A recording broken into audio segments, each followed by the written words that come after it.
Hello and welcome. As usual, I'm Corey Campbell. Welcome anyone and everyone. Had a great workout stream yesterday, but today, thankfully, I'm back with a science stream. It's been a while. I think almost 2 weeks done a science stream, which I'm not too proud about, since I at least want to do bare minimum one science and news stream per week, as well as like one workout stream. And so far, I think I've been pretty consistent. At least as consistent as I can be with the workout streams of like bare minimum once per week. Oli Olive, welcome. Thank you so much for passing by. And yeah, totally. If you want to, sit back and lurk, or just listen while you're cleaning, totally cool with me. And again, always thankful to have you stop by. So yeah, had a great. And Zero Ohms, welcome to you as well. Yeah, you're asking I think the universal question: who wants to clean? I definitely never want to clean, but I do. Well, I guess I don't have to clean, but if I want to have, I want to put forth the image of some decently functioning human being, I have to clean. Same thing with laundry. I don't like to do laundry. I never really want to do laundry, but I gotta do it if I want to have the appearance of a decently functioning human being. Keep up appearances. And yeah, some I guess updates on myself. Like I said, had a workout stream yesterday, which was great. All was fantastic.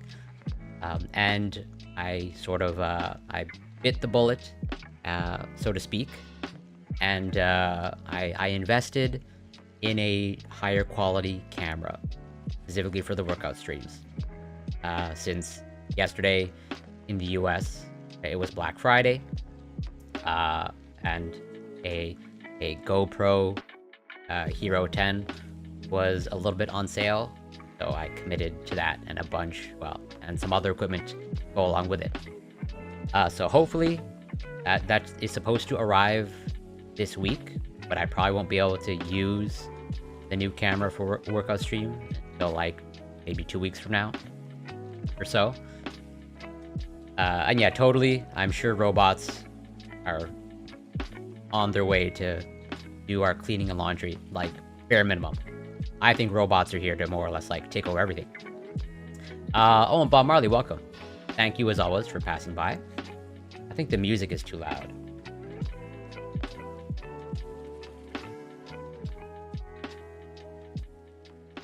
That should be a little bit better.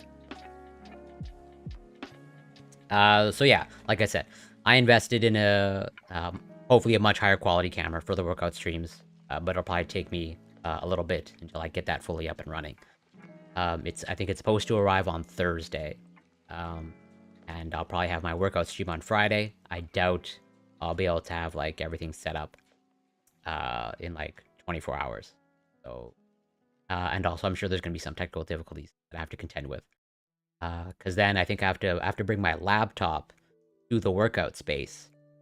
I'm really gonna try do my best to like get it sort of like set up similar to what I have here streaming from home, where chat shows up on screen, maybe have pop-ups, etc, etc.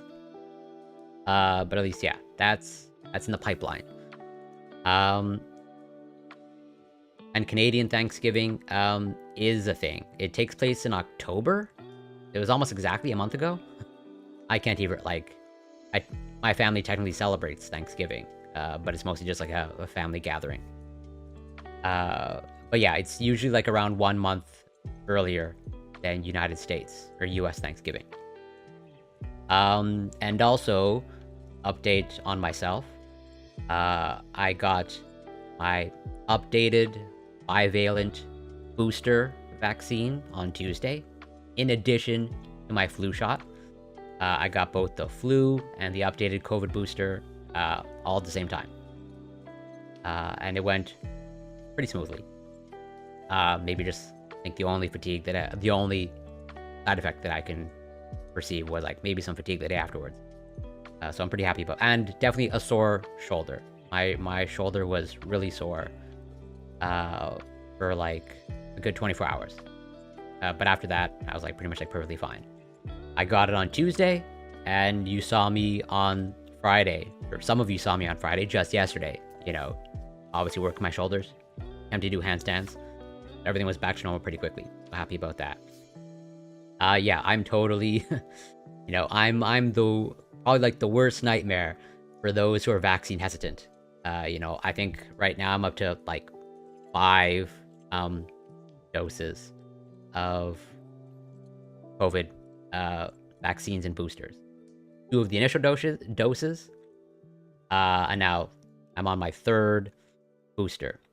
Yeah, 2 of whatever the OG booster, and now this one new one with the updated bivalent booster.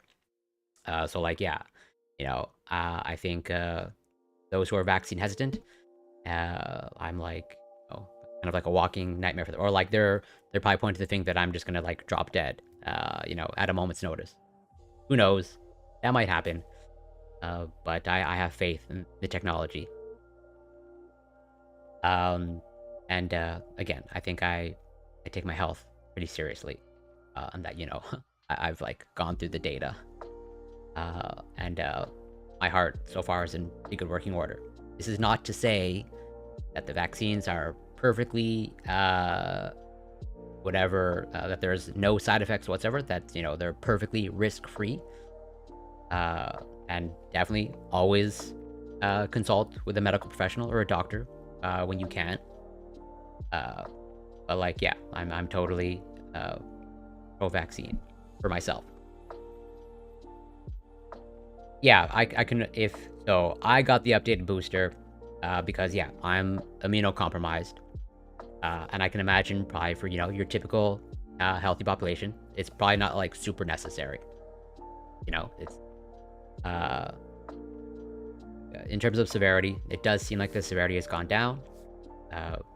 So yeah, if you don't need it, and the fact that your doctor said that, you can have faith that is almost certainly true. So should we take? So I can only speak to Canada, or not even Canada, like Quebec, locally. We have just a huge mix of respiratory viruses circulating. And I think that holds true in the United States as well, based off of some of the articles that I've read.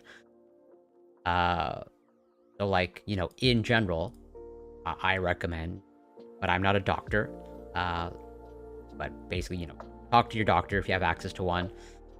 But generally speaking, if you're eligible for a COVID vaccine and a flu vaccine, it is typically recommended that you get it. Yeah, there's definitely a huge uptick in flu. I'm like mixing my words together. Where like our ERs are just like, I think I mentioned it 2 or 3 weeks ago on stream. I think I explicitly covered it. Where like yeah, our healthcare system is kind of like in shambles as a result of like this huge mix of like pandemic sort of after effects, and catching up on surgeries and things that were placed on hold during the height of the pandemic, and now with this like flu season, RSV, respiratory syncytial virus uptick, and then obviously COVID is still circulating, unfortunately. And actually, I have a story sort of alluding to that, Bob Marley, local to you. We're just going to get right into it. So, on the topic of healthcare systems being overburdened, and I sort of touched upon the UK's healthcare system, also like really struggling, as far as I can tell, as an outsider. Oh, I missed this. I know Canadian Thanksgiving is early compared to America. No, so Oily Olive, there's pretty much like no Black Friday in Canada.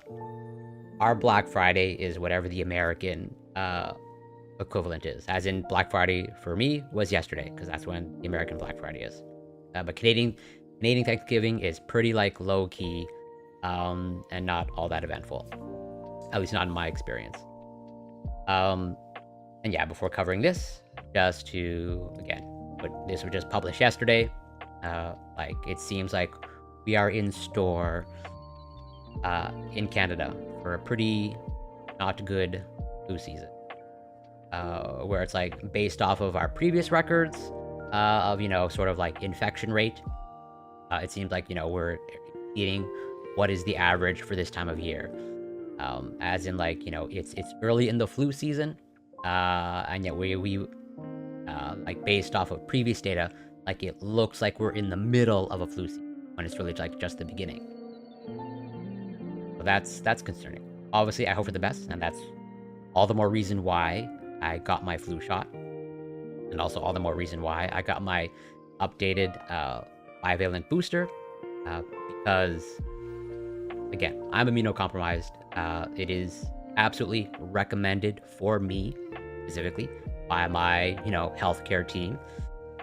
I'm followed by a specialist, so I always pretty much follow my doctor's recommendations. And also, on that note,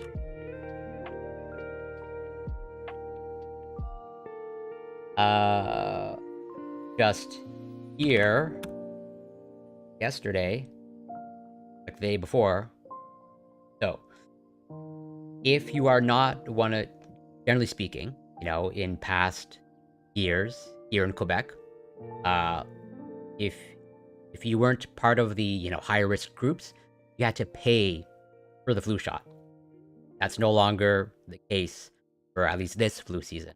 This was announced just yesterday, where it's like, yeah, they're gonna make it free for all Quebecers, because our flu, we're on track for a pretty bad flu season. It's looking like, and so, like, understandably, the government is kind of like panicking, and also it seems like the uptake for the flu vaccine, even amongst those who are at risk, doesn't seem to be going all that great. So, like, this is like just one of the ways they're attempting to incentivize people to get their flu vaccine, because it's like almost more important than ever. Get it. 1 second. Based off of people not having sale. Yeah, absolutely. Like, it's totally like a mix of things. That's hard to say. Where it's like, young kids here in Canada, and I think, in many other countries, like very young children are sort of like being bombarded with respiratory infections, because, like, yeah, we were definitely, many areas were under lockdown, and young children were definitely isolated more than what is ideal. I can say specifically, I have, a young nephew that's around, I think, 4-5 years old, and like they pretty much like half of their life at this point, more than half of their life has been spent during COVID times, and like, experiencing lockdowns, and being socially isolated, or not interacting with as many people as, your typical pre-pandemic child would have been. And totally, there's almost certainly some sort of, immune effects, or rather, that my nephew not being as exposed to, your typical, like, whatever, run-of-the-mill pathogens and microbes. And so, like, their immune system is, like, probably not as trained as it should be. And now it's kind of like maybe a catch-up scenario. It's hard to say, but I can totally see that as a variable. Where, when it comes to their immune system, young children, like my nephew, who have, pretty much most of their life has been spent during the pandemic, their immune system is probably not as stimulated as it probably would have been outside the pandemic. American Black Friday is available in other countries. Thought it's US only, unless you're talking. So I have never experienced like a Black Friday like in person. Like, I've never like driven down to the United States for a Black Friday. I only see like whatever videos and news stories about how crazy it can get. But I only know Black Friday from like the online perspective of like, yeah, there's just like online sales. But even here in Canada, like shopping malls here, they have Black Friday deals. I think it's like typically like a North American thing. We shot for free in a shopping center. I went to there. Yeah, and I think that's how, it should be. I don't know. So Quebec, if I remember correctly, Quebec is the only province in Canada that charges for the flu shot. I think every other province provides it for free. Quebec, as usual, Quebec has to be the special case. So yeah, this story, in the vein of an overburdened healthcare system. So I know from what I've heard from more hardcore fans than me, I'm just a casual fan. But I literally had a conversation with a hardcore fan like a week ago, where I think they said we should expect the Habs to do poorly this season because it's what they say, sort of we're in a building the team type of situation. Or yeah, we want to do poorly, or it's not the worst thing in the world if we do poorly, so that we can get whatever draft picks for the next season. Where I think so far, we're pretty much off to a bad start, from what I can tell. So, the crisis in the NHS and social care sector has been blamed by a coroner for delays in getting potentially life-saving treatment to a stroke patient. Tony Reedman, 54, died 4 days after suffering a stroke while on holiday in Cornwall in June last year. Cornwall Coroner's Court, quite the alliteration, Cornwall Coroner's Court, heard Mr. Reedman from Norfolk waited 2.5 hours for an ambulance to take him from his holiday cottage to the Royal Cornwall Hospital in Truro. Mr. Reedman started feeling unwell on the evening of June 26, and his wife Jill dialed 999. The call handlers suspected he was having a stroke and graded him as a priority 2. An ambulance should have reached him within the national target of 8 minutes. And this person, was 54. That's fairly, I think that, if I remember correctly, that's fairly young for a stroke victim. Or experiencing a stroke that is fatal. Obviously not super young. That is younger than average, if I remember correctly. He underwent surgery in hospital, but developed a cerebrovascular infarction and died 4 days later on June 30th. Bed blocking and failings in social care sector. Guy Davies, assistant coroner for Cornwall, said the delay in the ambulance reaching Mr. Reedman directly led to the delay in treatment starting at hospital. Could have saved his life. So it seems like the coroner is being pretty explicit. Generally, at least from my experience, they're not so keen on pinpointing exact causes of death. As opposed to here, it seems like they're being pretty explicit that delay in the ambulance was the major factor, if not the sole factor, causing this person's death. I find that the delay between the 999 call and Tony being taken to hospital significantly reduced his chances of surviving the blood clot, Mr. Davies said. The average stroke patient has a 1 in 3 chance of a positive outcome following treatment by thrombolysis first hour following the stroke.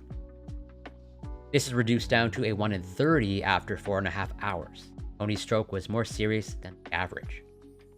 I find on the evidence, it is not possible to definitively determine whether Tony would have survived if he had arrived at a hospital earlier and been treated earlier. Mr. Davies said bed blocking in hospital due to failings in the social care sector had led to ambulances queuing outside hospitals in Cornwall, unable to unload patients in A&E. I find that the ambulance delay was due to feedback through the healthcare system from the lack of social care provision in Cornwall, he said. This lack of social care provision adversely affects both Royal Cornwall Hospital and Southwest Ambulance in terms of the hospital being unable to discharge patients no longer needing hospital treatment due to the unavailability of social care beds or social care packages. As a result, the patients remain on wards when they should be discharged. This leads to a lack of available beds in hospital wards for patients to be transferred to from accident and emergency. Sorry. Hardcore upset with the winning Habs. Well, I'm not hardcore upset. But I know that there are some people out there who are wanting the Habs to do poorly so that we can get good draft picks. Yeah, exactly. This in turn leads to congestion in accident and emergency, which in turn leads to ambulances being unable to offload patients at the accident and emergency department, and ambulances being held there, sometimes for longer than paramedic shifts, up to 18 hours, according to our Royal Cornwall Hospital witnesses. Those ambulance delays give rise to a concern that circumstances creating a further risk of deaths will occur or will continue to exist. In my opinion, action should be taken to prevent or reduce those circumstances happening again of a risk of death created by them. So, death concern. Mr. Davies said the senior coroner for Cornwall, Andrew Cox, had already written to the health secretary with his concerns about the problems, highlighting several other recent inquests. In all of these, deaths concerns have arisen regarding ambulance delays in Cornwall, which have, in some cases, significantly diminished patients' prospects of survival. Tony's death has been amongst those that has been referred to the Secretary of State for action to be taken to reduce the risk of future deaths. I find that the delay in treatment for Tony was a direct consequence of ambulance delays. At the time of the triage, the ambulance service had sufficient resources for the level of demand. There was no available ambulance to respond because available ambulances were detained at Royal Cornwall Hospital due to the inability to offload patients at the accident and emergency department. So, it seems like there's kind of like this bottleneck effect, where it's like the ambulances have the ability to pick up the patients, but presumably due to staffing shortages in the hospitals, they can't really offload these patients in the hospitals. And so it seems like, it's kind of like I'm sure there's multiple bottlenecks, but it seems like this is like a major one, or like this offloading of patients. And so you just have this pileup where the ambulances, I guess, have to stay there until they can actually essentially discharge the patient from their ambulance and get them into the hospital so that they can move on to the next patient. So that's, I mean, it defeats the whole purpose of an ambulance, right? I actually remember reading that story some time ago. Back then, I wasn't sure whether the death was parental. The fact that it was, yeah, exactly.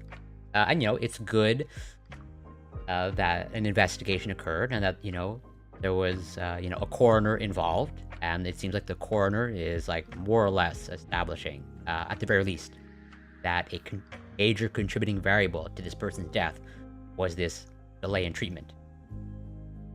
Mr. Davies recorded a narrative conclusion, and in addition to the report from the senior coroner, he would also be writing to NHS England with his concerns about the lack of a dedicated thrombectomy service in Cornwall.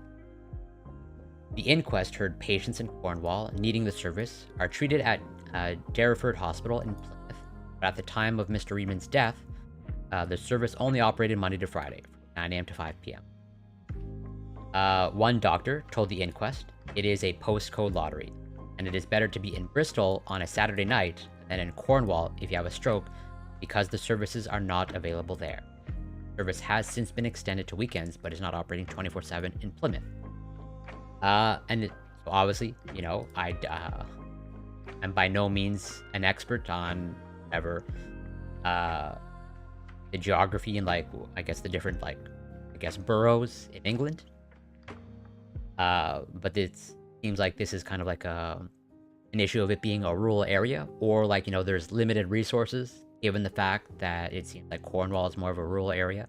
We have similar issues in Canada, or obviously in Quebec, where I'm located, where in major cities, definitely you have much greater access to healthcare resources, as opposed to it really is a struggle. If you're in a remote or rural area, you're really limited on the types of healthcare or medical services you receive. It's not staffing shortage in hospitals, it's that the hospitals can't discharge people in elderly care centers. So those patients block... Oh, okay. Thank you for clarifying that. And yes, I am mistaken. But even that, so yeah.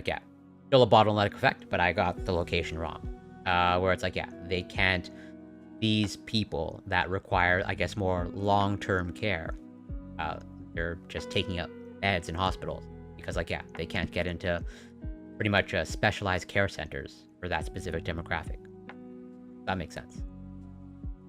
England is having these problems. I think it's related to the nature of our healthcare system. In Germany, these shortages currently exist but are not as dramatic. Their healthcare is a bit more market-based.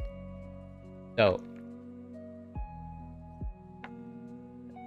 what I do know, if I remember correctly, um, is that, well, obviously, different countries expend differing amounts of investment into healthcare. Um, and if I remember correctly, Canada invests pretty highly in healthcare in comparison to other, I guess, OECD countries. But when it comes to hospital beds, I think per capita, uh, Canada ranks pretty low. I'd want to look that up, actually. But I do remember reading, I could be mistaken, that when it comes to ICU beds, Canada has a pretty low rate of ICU beds in comparison to other countries.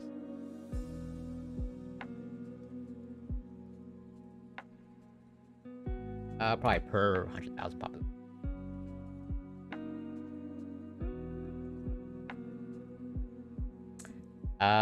So let's try to include other countries. So 2.5 hospital beds per 1,000 people, Canada. So Australia's at 3.8. Pretty comparable country. Where does probably United Kingdom? It looks like you're tied with Canada. United States 2.9.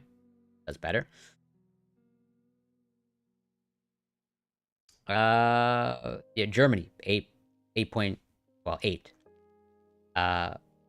So and the Furious Brother, welcome. Thank you so much for passing by. Always happy to see you. And coincidentally, I highlighted I was just searching for Germany, and you showed up. So yeah, in comparison to Germany, where it looks like Canada and the UK are exactly tied when it comes to hospital beds per 1,000 people. And so literally Germany is threefold or almost fourfold more hospital beds per 1,000 people. Only the extreme capitalist countries with a highly privatized health doesn't have. Yeah, exactly. And let's see, what are other comparable countries? Does France is at 5.9, so they're doubling Canada and the UK. But a country like Sweden's pretty low, 2.1. It seems like Sweden's on par with South Africa, and a country like Sri Lanka seems to be doing better. Finland 3.6. So yeah, I know that our rate of hospital beds is quite low. The German healthcare system is great and seems like a good system for the US. Germany public services like police or social services are garbage, but you can't complain about healthcare. 14.4 in Greenland.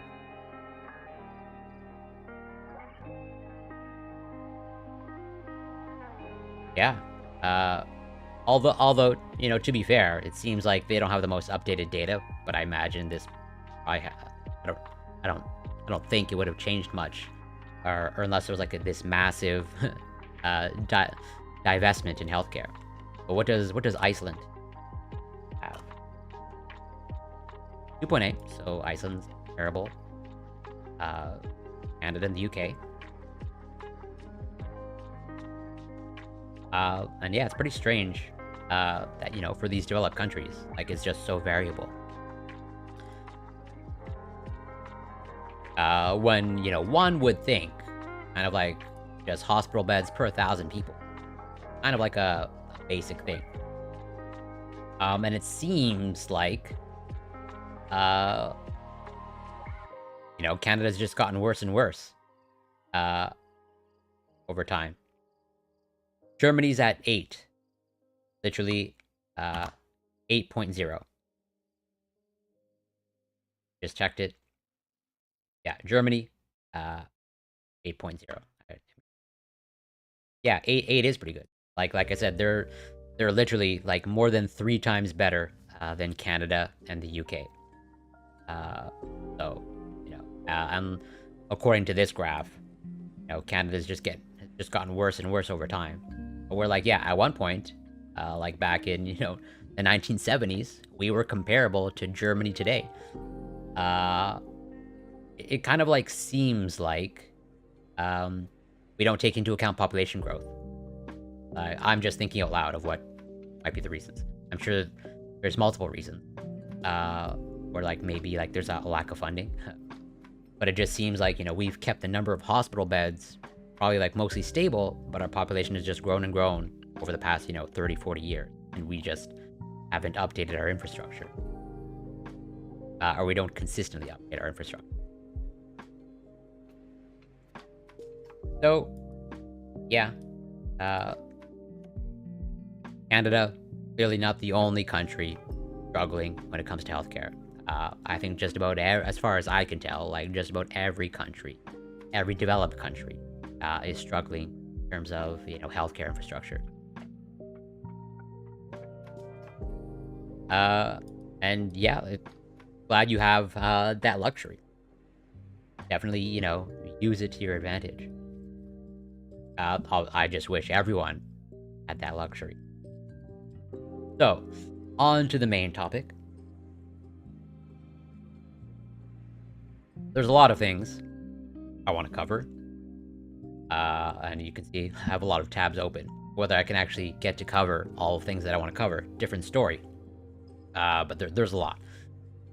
But I'll start with the main stuff that's in my stream title. Which is some potential like new treatments or, what are quote unquote vaccines for obesity, cancer, and even like opioid addiction, or more specifically, potentially fentanyl addiction, which is super interesting, based off of a little bit of reading that I've done. So, new dual agonist weight loss injection, impressive, but early days. So this is just like in the pipeline, and this is in development.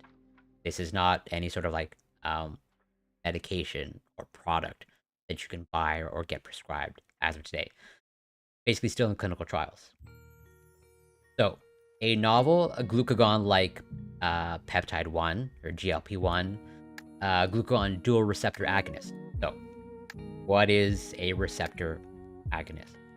I think most people, given COVID times and, information Welcome about COVID. To Flavor Country. I apologize if I mispronounced your username, but Prizal, welcome. Thank you so much for passing by, and thank you so much for the follow. Much appreciated. Happy to have you here. So, a receptor agonist, it's basically just like, a molecule that stimulates the receptor. Basically, as everyone knows, I think by now, that, COVID, or SARS-CoV-2 binds to the ACE2 receptor.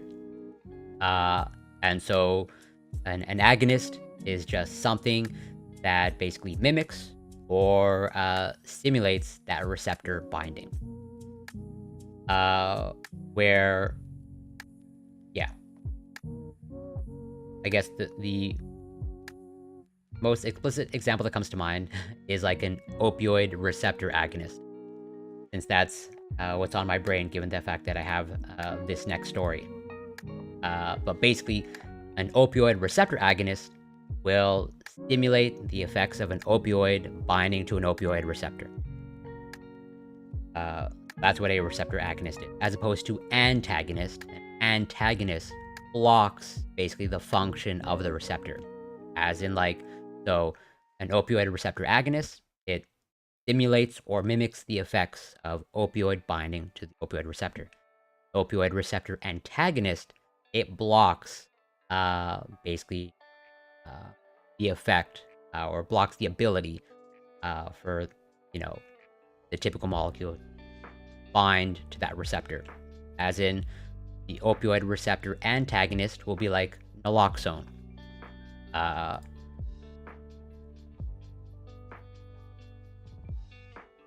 2,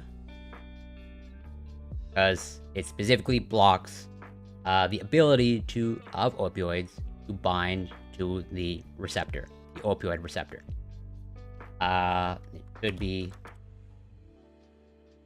yes, it is a competitive opioid receptor antagonist. Want to make that clear. This is just an agonist that mimics, the effect of, the typical molecule. So it's being developed by Boehringer Ingelheim and Zealand Pharma, led to impressive weight loss in a phase 2 dosing study of patients with overweight, obesity, and type 2 diabetes. But this is early research. Julio Rosenstock. And Revolving Simp, welcome. And very fitting that you passed by right now, because you literally brought this up yesterday during the workout stream.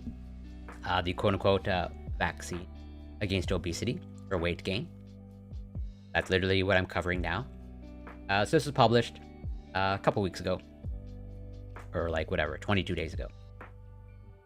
So Julio Rosenstock presented the study results, including weight loss and adverse events, during an oral session at Obesity Week, registered trademark apparently, a little bit strange, 2022.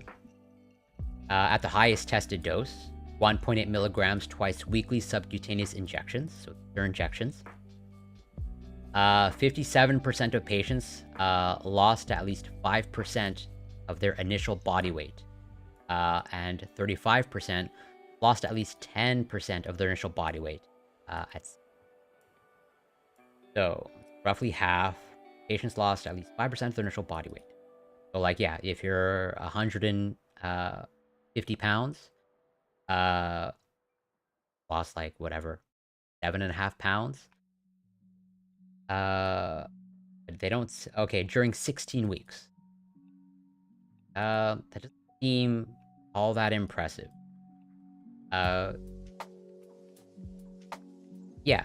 Again, as someone who's done personal training, who was a personal trainer past life, typical kind of healthy weight loss, about a pound a week. Or on the more extreme, 2 pounds per week. Generally, healthy weight loss, or healthy rate of weight loss, or fat loss specifically, is in the, half pound to 2 pounds per week. Although more in the range of 1 pound per week.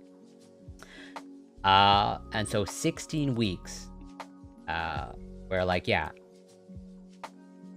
you're 150 pounds and you lose 7.5 pounds over 16 weeks. Doesn't seem, obviously weight loss is better than weight gain, but I wonder if does this study or clinical trial just include, a cohort of patients that had just, you can get this effect with just some pretty moderate diet and physical activity changes, but who knows. In contrast, among the patients who received a 1 milligram semaglutide dose as comparator, 38% lost at least 5% of their initial body weight, and 16% lost at least 10% of their initial body weight at study. Yeah, you're asking, I think, a great question. Would anti-vaxxers take this? And given the fact that I'll be covering other things about potential, vaccine for cancer, vaccines for, fentanyl addiction. So yeah, I can. You're totally bringing up a great point, right? I'm not. If you're 150 pounds, yeah, totally fair criticism. Where it's yeah, I'm not being, let's say, empathetic enough. Where it's yeah, this is specifically for a cohort of obese people. Where it's yeah, maybe in the range of 200 pounds, 300 pounds.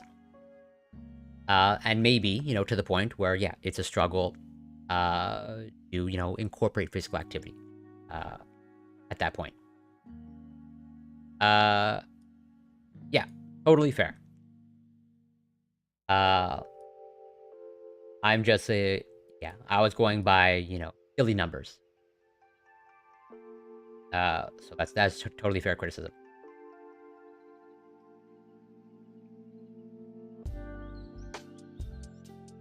That's totally fair as well.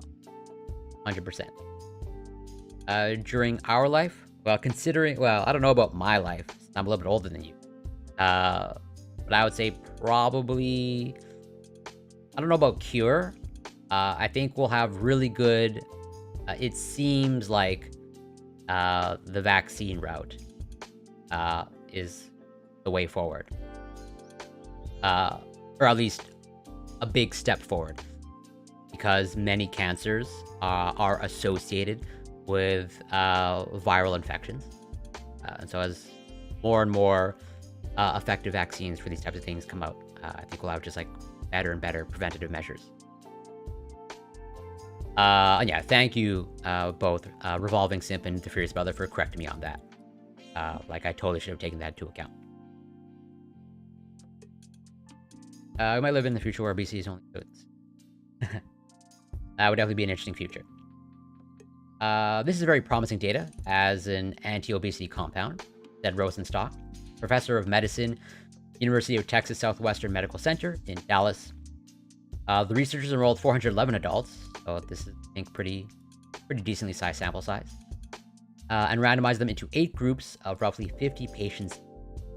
They compared 6 doses of whatever designation from 0.3 milligrams per week to 1.8 milligrams twice weekly versus 1 milligrams per week of the GLP-1 agonist semaglutide versus placebo.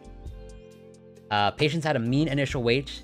Okay, so now we're getting, the numbers crunch. And this is just like their mean, right? So the average weight was 240 pounds. So obviously you had probably people above 240 pounds, people below. After 4 months, on average, patients who received the highest tested dose of the compound lost 9% of their initial weight, or roughly 8.7 kilograms, so 20 pounds. Which, yeah, that makes sense. 20 pounds, roughly 10% of 214 pounds. Patients who received semaglutide lost 5.4% of their initial weight, or roughly 5.2 grams. And patients who received placebo lost only 1.2% of their initial weight. The main adverse events were gastrointestinal. Exciting data, but still early days. This is very exciting data. It comes from another experienced company with a track record of successful products with a new compound in a class where other related compounds have shown efficacy and safety. Dan Assessin, a president of the Obesity Society, who was not involved with this research, told Medscape Medical News in email, the degree of weight loss is impressive for a 16-week study. Assessin, professor of medicine, the Division of Endocrinology, Metabolism, and Diabetes at the University of blah, blah, blah. The longer-term weight loss will likely be more. The side effect profile is not particularly concerning and is like other drugs in this general class, he said. However, he also noted a few caveats. This was only a phase 2 study. So even though it's been emphasized multiple times, this is like early days. And even if this compound turns out to be, effective, it's probably going to be at least years until this actually makes it to market, or it actually becomes a prescribed medication for certain people. So we should not make firm conclusions about efficacy from a study like this, as the number of subjects studied at each dose is relatively small and the follow-up not long, right? So 16 weeks, and so we don't know what is the ability for these people to lose weight and keep it off, because that is typically one of the greatest challenges, is losing the weight, keeping off the weight. And I'm curious, is this compound, I don't know anything about semaglutide. I actually want to look it up after this. But I wonder, do these people have to continuously take the compound? Or just during, a certain therapeutic window, and then they're okay. Or they have continuous observable weight loss after they stop the medication. In addition, the dose of semaglutide is the old diabetes dose, 1 milligrams, not the weight loss dose of 2.4 milligrams, or the new diabetes dose of 2 milligrams. It is not a real comparison with the maximal approved dose of semaglutide, so we cannot say that it will be better than semaglutide.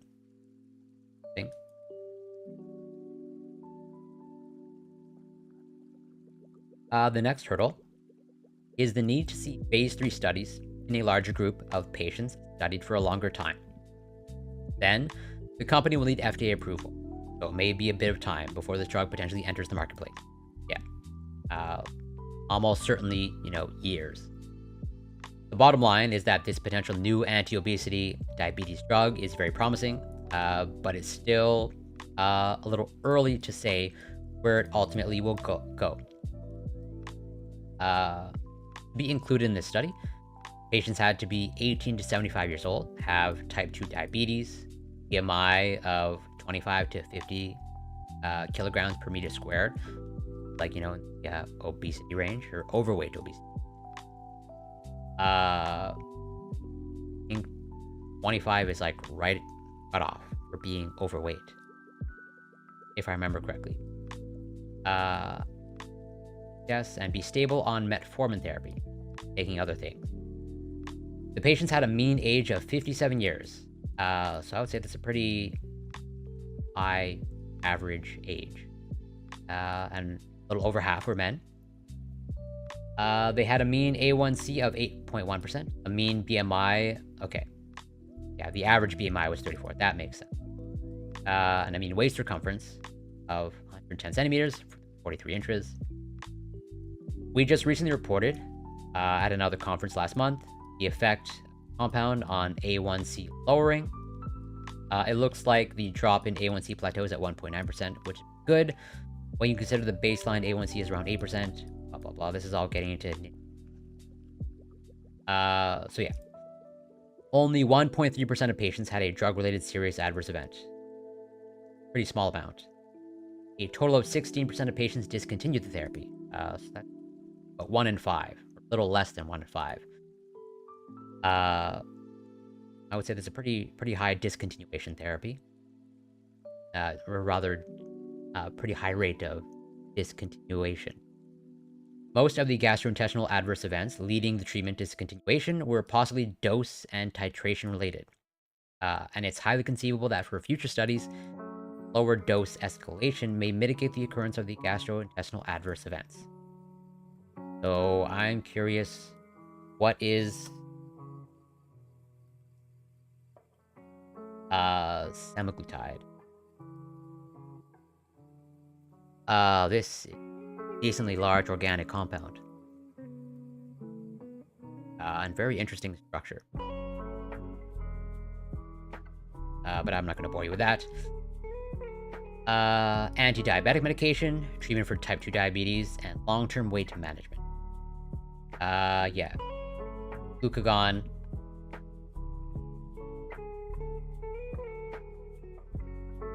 So meaning it mimics the action of the humans. Yeah.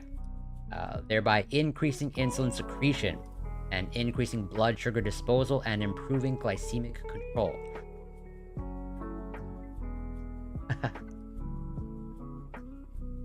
I'm no comment on that. I've received no complaints. Then again, I don't have a complaint box for people to make complaints. So what is the mechanism of action? Curious. Yes. Increases the production of insulin, a hormone that lowers... Okay. Yes. It also inhibits the production of glucagon. Okay, yes. So yeah, this probably, it disrupts their ability to basically store carbohydrates. Yeah. Which is a hormone that increases glycogenolysis.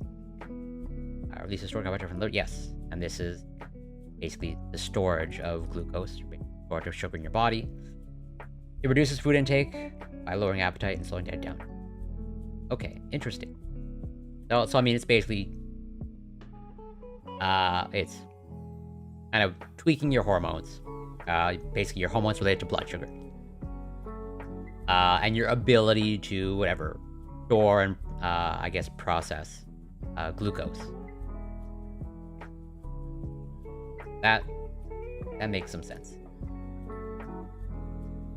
So I'm curious to see, yeah, longer term studies. And I'd also be curious, like, I'm hoping somewhere down the line, like, there's this study that combines this with, some moderate physical activity. Like, I totally agree that if it's only through this therapy alone, like through these injections, it's roughly causing, like, pretty decent amount of weight loss. Like, then what are the effects? If you combine this with some, mild to moderate lifestyle modifications, where, like, you provide them with, access to a registered dietitian that can design a diet plan for them, and, some physical activity coaching, etc., etc. Like, I imagine, like, I would hope and assume that just, like, significantly amplifies the effects, or that I can see that as having, like, really significant, or result in really significant weight. But, like, carrying out a study like that is probably super challenging. So, like, yeah, if this is just the effects of the medication alone, I would say that's pretty good. A pretty big step forward. But again, early days. So then on to, the next quote-unquote vaccine. But this seems to be mostly a case study. Where it's like, yeah, novel vaccine approach halts disease after 23 years of breast cancer. So it seems like, I haven't read the whole article, but it just, from what I gather, this is just like one patient, as far as I can tell. We'll find out. A woman who had breast cancer for 23 years and who had gone through 12 different lines of therapy, shown a dramatic response to a novel cancer vaccine in a trial. A recent 6-month follow-up showed no evidence of new or recurrent disease, and scans showed regression of a distant, bulky left adrenal metastasis. So adrenal gland, if I remember correctly, on top of the kidneys, as well as at other sites. But I do want to confirm that. Yes. Right, on top of the kidney. Sure, I'm getting things accurate. Oh, and Cernu, welcome. Thank you so much for passing by. Always happy to see you. I hope you're doing well, and I hope you had an enjoyable Thanksgiving, if you celebrated, which I assume you. Yeah, welcome. So, where was I? Yeah, a small site of residual hypermetabolism remains in the sternum. This is thought to be related to scar tissue. Oh yeah, the patient. Like I said, it looks like it's only one patient. Stephanie Ganji told Medscape Medical News that before she entered into the trial for the novel cancer vaccine, she was mentally and physically exhausted.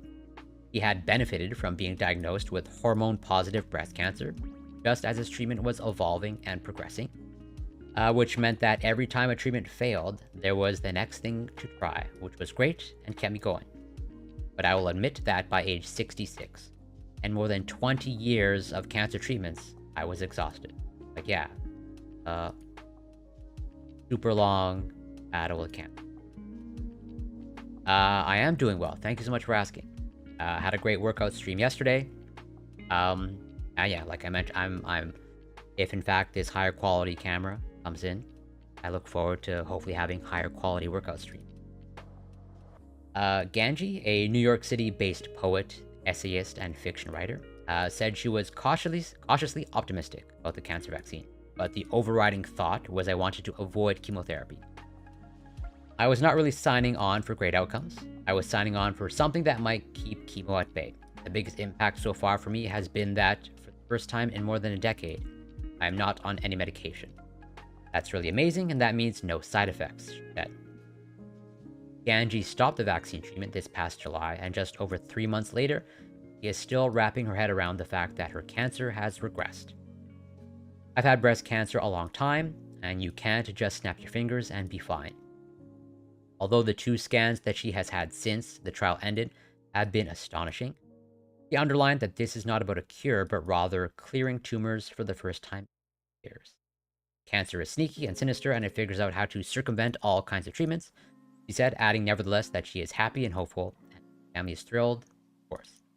So yeah, they're alluding to, you know, well, as I mentioned before, like one of the hallmark features of cancer is like its ability to evade the immune system, and like yeah, its ability to kind of like evolve, you know, new mutations that allow it to perpetuate itself. This is what makes cancer so difficult to treat, and that you know you have to like try one thing after another, kind of like this person. You know, you're literally having a battle of cancer spanning decades. You know, that obviously takes a physical toll, and obviously takes a mental and psychological toll. Ganji was classed as having had a partial response to the cancer vaccine, one of a few in a small phase 1/2 trial. So again, this is even earlier phase than the previous, you know, weight loss trial. At the Econ School of Medicine at Mount Sinai in New York City, one other patient also had a partial response, and one patient had a complete response. However, 6 patients have progressive disease, and 1 has stable disease. These results come from an interim analysis of 10 patients from the trial and show a 30% response rate. They were presented at the Society for Immunotherapy of Cancer 37th Annual Meeting, 10th, weeks ago. The vaccine that was being tested binds local low-dose radiation, intramural FLT3L. No idea what that is. But it stimulates dendritic cells. I do know that dendritic cells, those are part of your immune system. If I remember correctly, you know, they're called dendritic cells because they mimic sort of like dendrites in the brain. Again, if I remember correctly, I want to confirm that.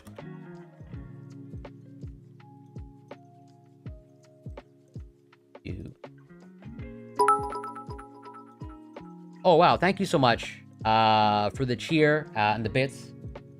Oily Olive, your support, I'm always grateful for. Much appreciated, yeah. And your support for science never goes unnoticed.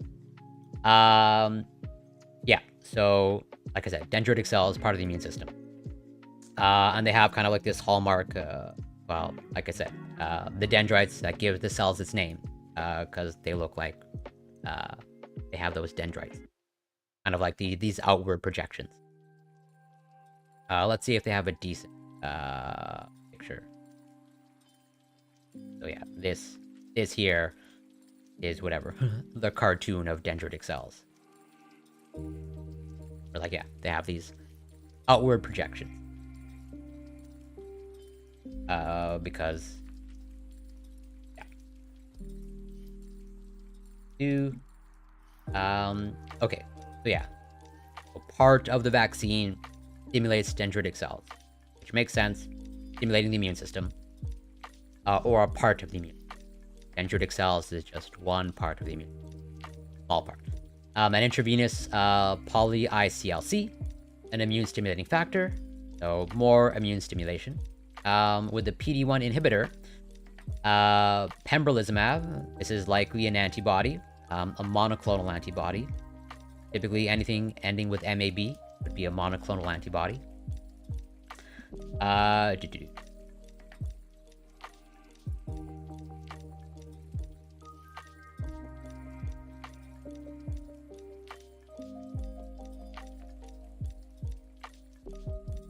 Right, yeah. Humanized antibody.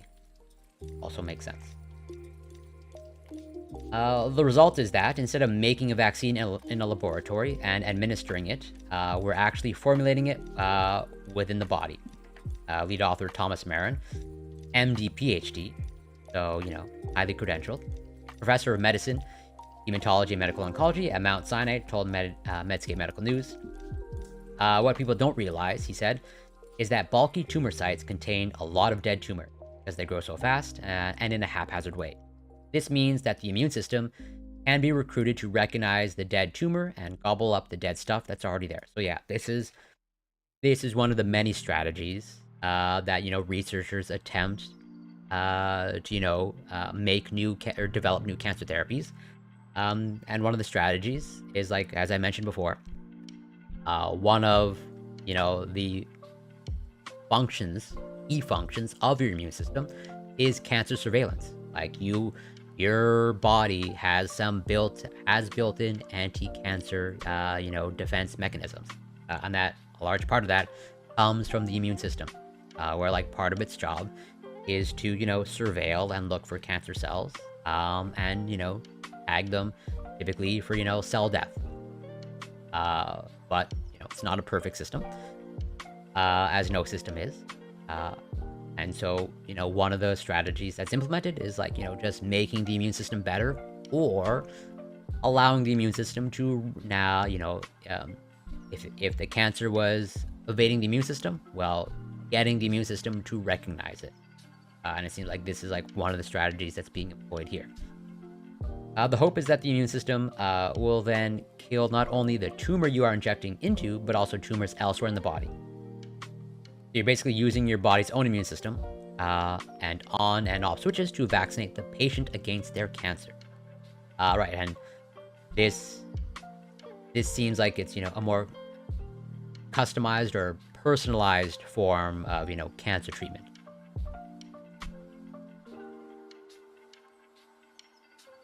Another patient in the trial who had a complete response to the vaccine was William Morrison with non-Hodgkin lymphoma.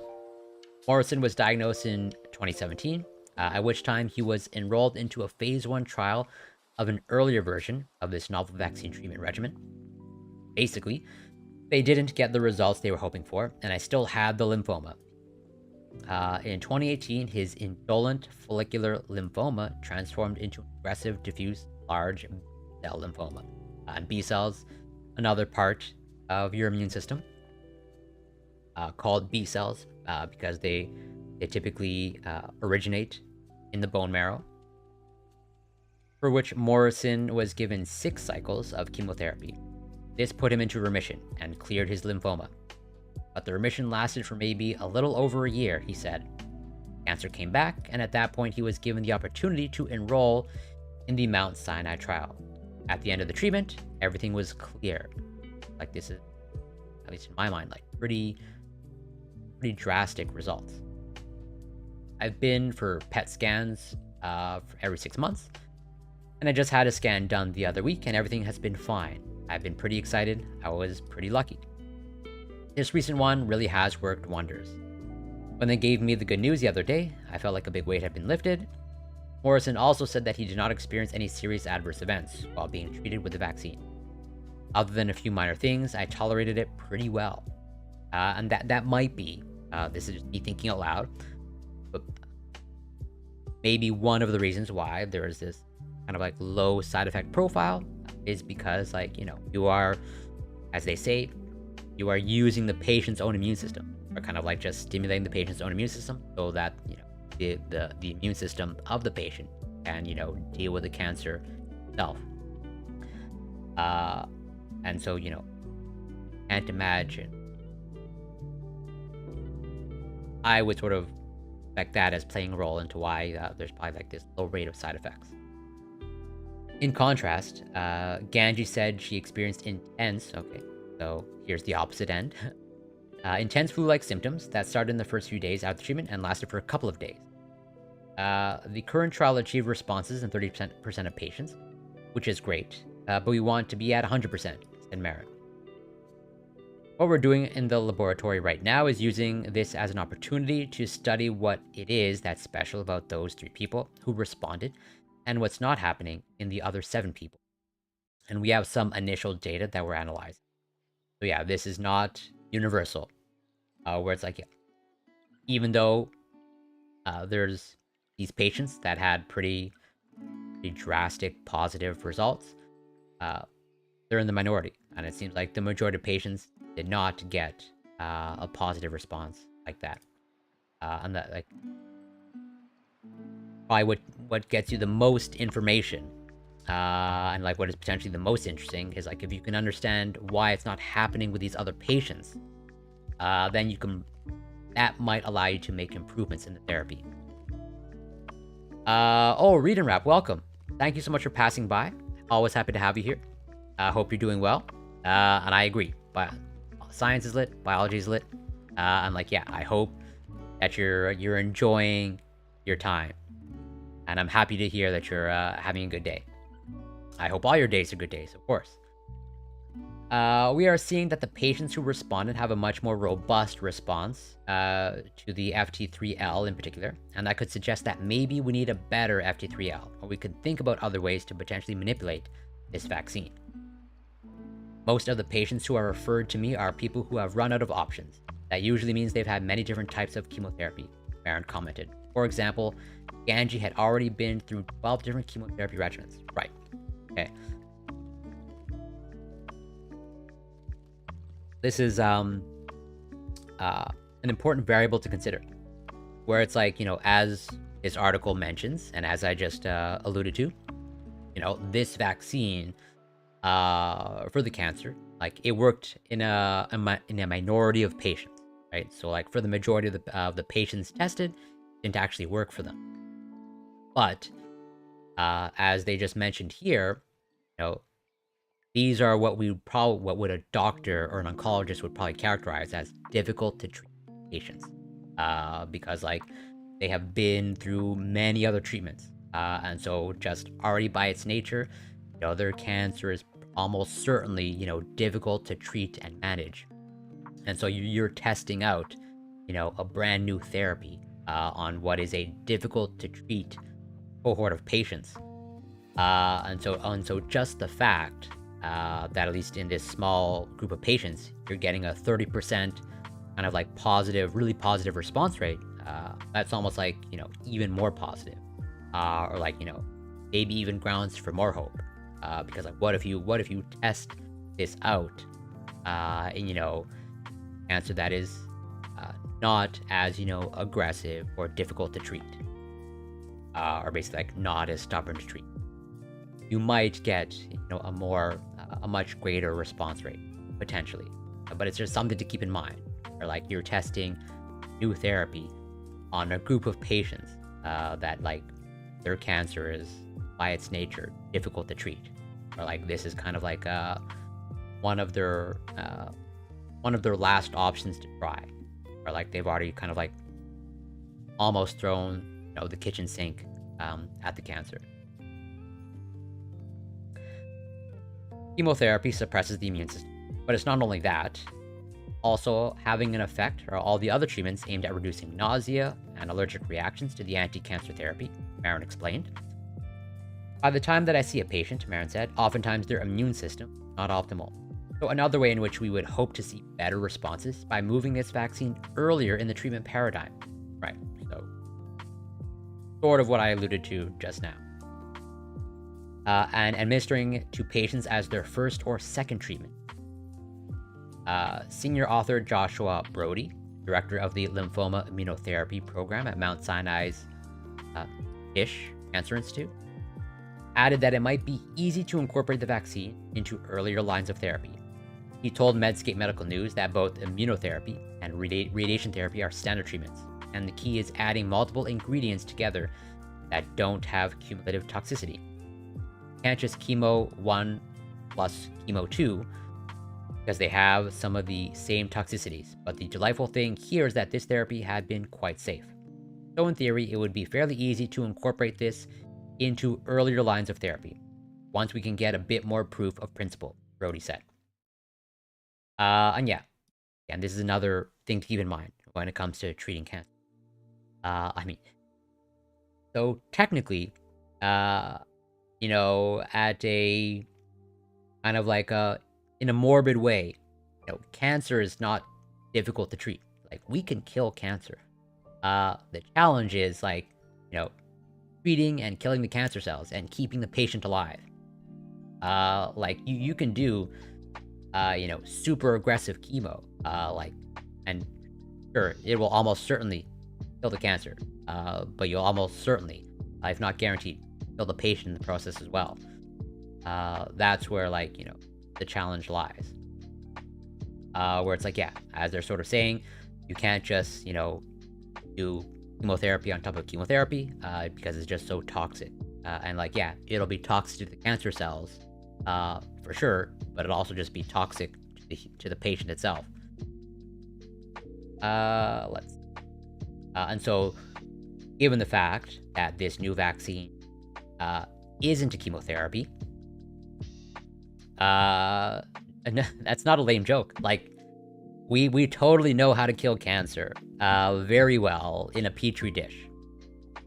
Like that's that's like the easiest. We can even kill. We can unintentionally kill cancer cells in a petri dish, no problem. It's when it's incorporated into an organism. It's the true challenge, right? I don't think it's a lame joke.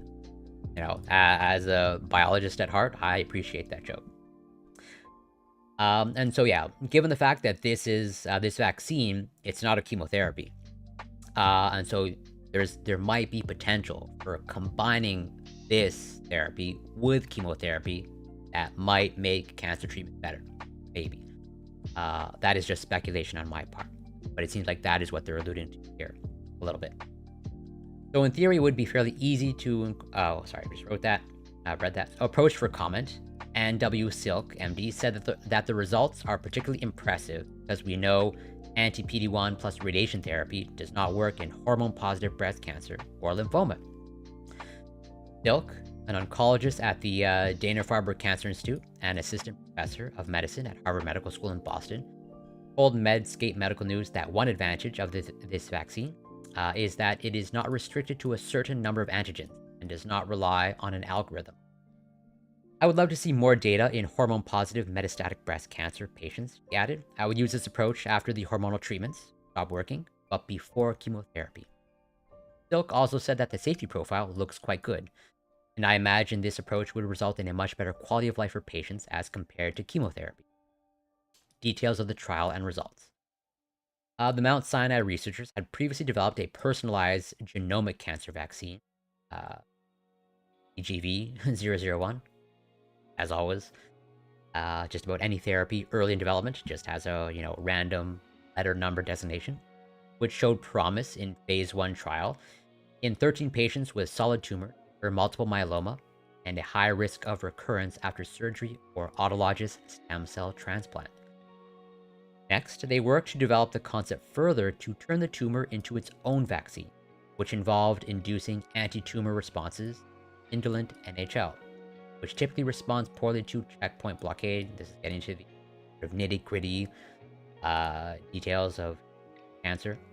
The next phase 1 trial showed that this approach was feasible, but preclinical modeling suggested that the addition of PD-1 blockade could improve the cure rates. Yes. The researchers therefore conducted the current trial, recruiting 10 patients with indolent NHL, metastatic breast cancer, or head and neck squamous cell carcinoma.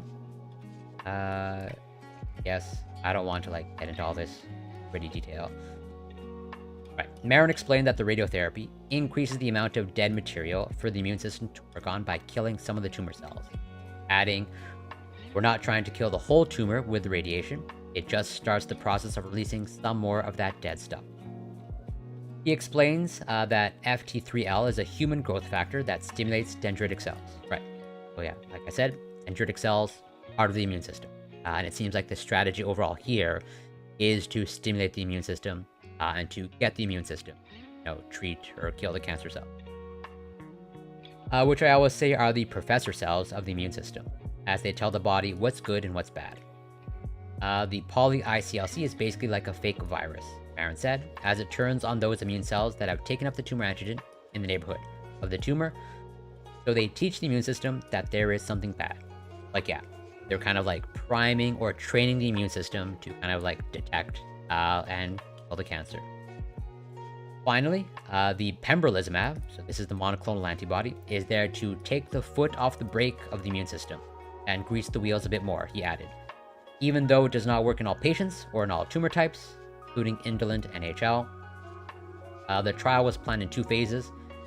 In the first part, 6 patients were enrolled to assess the safety of the approach. the phase 2 stage of the trial followed a Simon's two-stage design, with the aim of recruiting 7 patients of each tumor type, followed by a further 12 patients for response. The current interim analysis that was presented at the SITC meeting, like a medical conference, basically about cancer, focused on the first 10 patients, phase 2 part, who were enrolled between April 2019 and July 2022. This included 6 patients with metastatic breast cancer, yes, all these other cancer patients. So yeah, all patients experienced treatment-related adverse events, largely comprising low-grade injection site reactions, like symptoms linked to the poly-ICLC injections.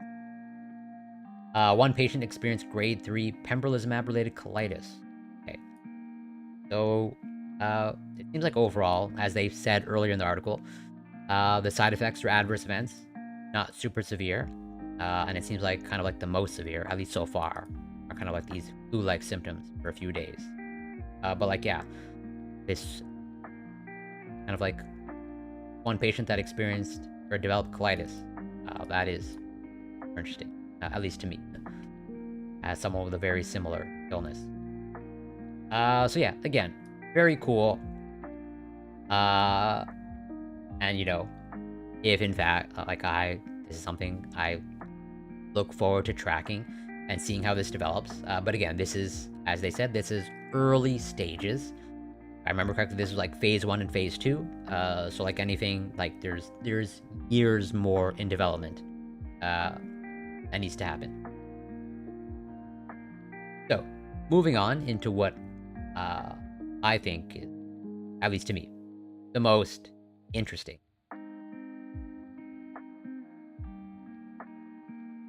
At least at a biochemical level. Does a vaccine against fentanyl, and fentanyl, small molecule. Generally speaking, making a vaccine against a small molecule,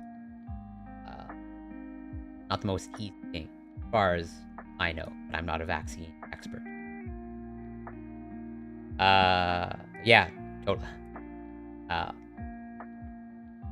Even though, like, totally, vaccines against obesity and vaccines against cancer, super cool and super powerful.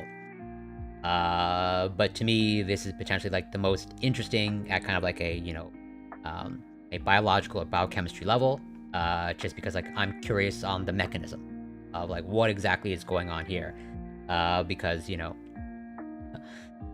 developing vaccines against proteins, not exactly like the most groundbreaking when it comes to like the biochemistry or the biology, but a vaccine against a small molecule, that's an opioid, that's interesting, and yeah, a game changer. But this also, if I remember correctly, this is also like really early phases as well. Like this still potentially needs years more in development. So let's see. Texas-based researchers have developed a vaccine that blocks the euphoric effects of fentanyl, a potent synthetic opioid that is increasingly involved in opioid overdose deaths in the United States. In studies in male and female mice. Okay, so like, yeah, this is super early because this is in mice, so they're not even, at least as far as I know, they're not even up to human patients. So this is like probably like mostly like mechanistic research. The vaccine generated significant and long-lasting levels of anti-fentanyl antibodies that were highly effective at reducing the antinociceptive, behavioral, and physiological effects of the drug. So like, yeah, anti-fentanyl antibody, and like structure of fentanyl. It's a small molecule.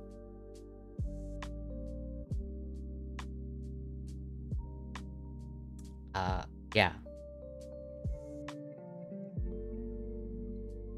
Yeah, totally. Massive grain of salt, right? This can totally like absolutely fail as soon as you get to the human level. 100%.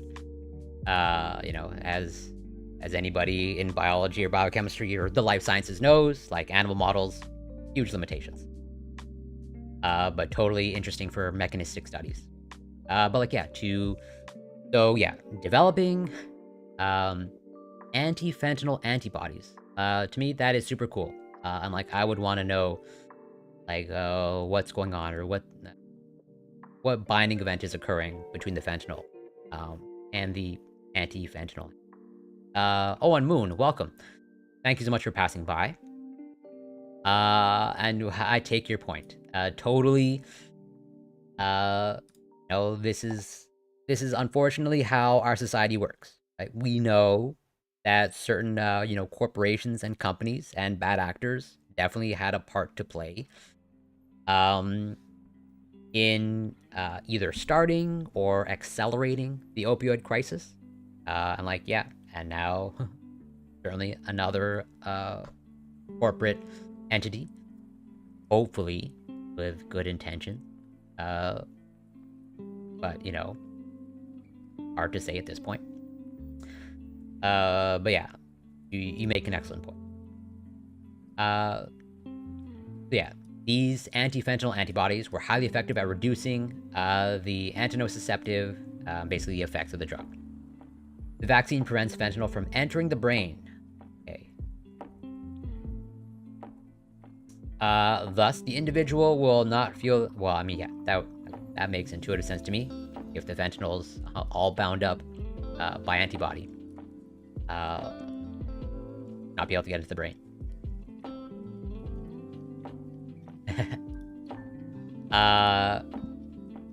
I mean, there's certainly, you know, a tiny part of me that agrees with the sentiment, but at the same time, you know, we don't want to be bad actors ourselves, right? But yeah, at the very least, I hope there are better ways than just, you know, executing. Thus, the individual will not feel the euphoric effects and can get back on the wagon to sobriety. Lead investigator Colin Hale, MD, PhD, so highly credentialed, with the University of Houston in Texas and founding member of the UH Drug Discovery Institute, said in a news release. The study was published online October 26th in the journal Pharmaceutics, which I believe I have it open. Yeah, it's right here. So Pharmaceutics, and I don't really like MDPI, but whatever. That's a whole other stream topic. But regardless, this is still, as far as I can tell, a legitimate journal. Oh, I think my web browser just froze. Okay, never mind.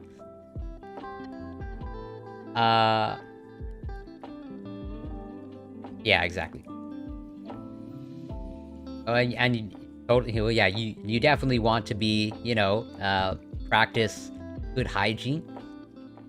The biologist in me, you want to practice good aseptic technique. So totally clean the blade before each use. So yeah, this is the study. I'm not gonna like read the entire thing. But like, yeah, it's in male and female rats. The anti-fentanyl antibodies were specific to fentanyl and a fentanyl derivative, and did not cross-react with other opioids such as morphine. Interesting. So yeah, this would not be, at least at this level so far, not a vaccine against opioids, but it seems like, as they're sort of alluding to here, it's specific to fentanyl, which, like, yeah, that makes sense. Fentanyl has a unique structure. And if I remember correctly, I think morphine has like double ring structure.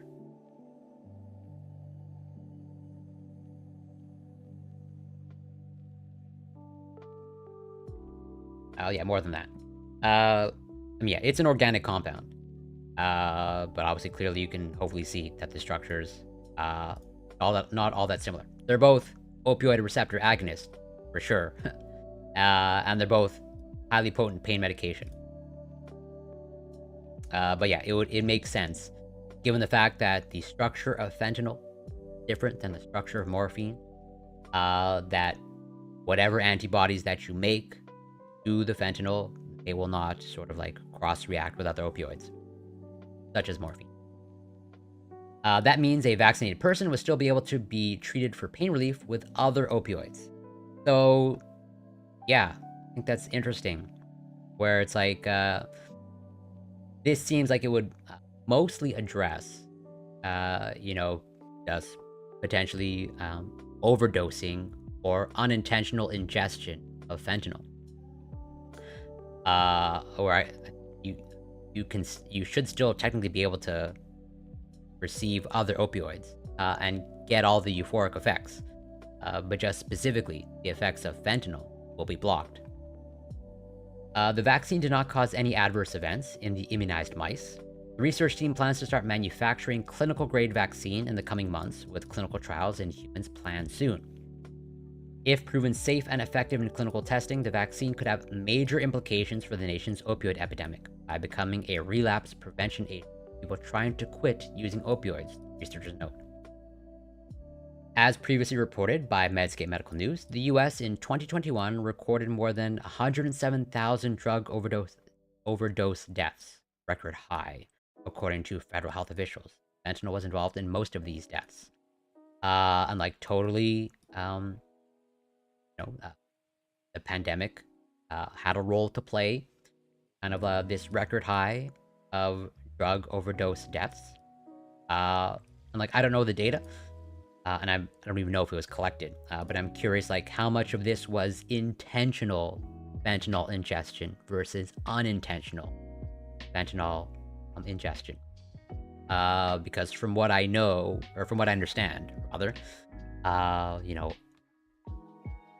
fair amount of people, consume fentanyl unintentionally. Or like a lot of, illicit opioids are laced with fentanyl. And, in the process of like buying or trying to consume something else, they're ingesting fentanyl.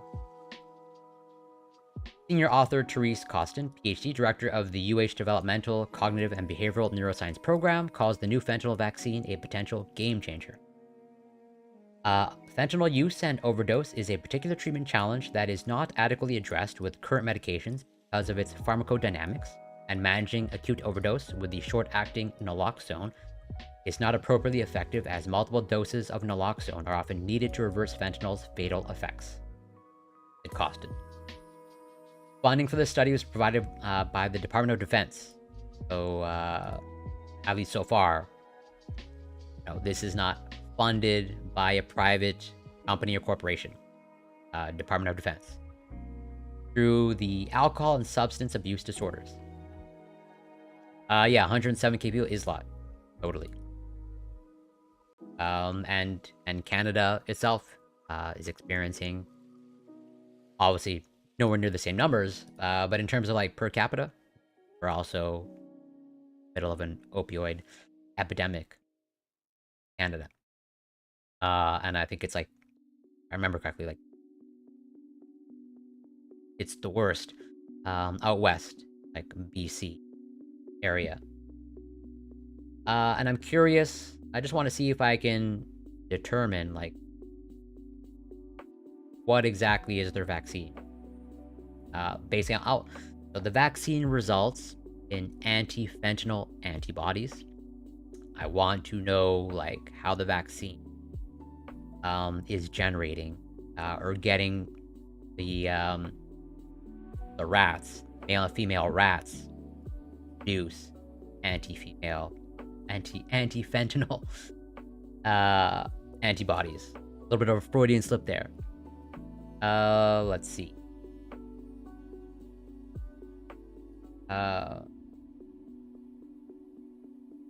I wonder if they could, yeah, that was a Freudian slip. I wonder if they would integrate vaccine treatments with safe injection sites. That'd be a good way to increase vaccine uptake, since it would incentivize those going through safe injection sites with vaccine locations, and It could encourage uptake within friends or family that may be helping to accommodate those attending. May be experiencing totally. I'd be in favor of that. There are, if I remember correctly, there are multiple locations in Canada that are like trialing safe injection sites, like with good success. I wonder if they give the vaccine formulation 5 micrograms. I'm really curious. I mean, I don't want to bore people. Just like me attempting to satisfy my own curiosity of like, what is the nature of their vaccine?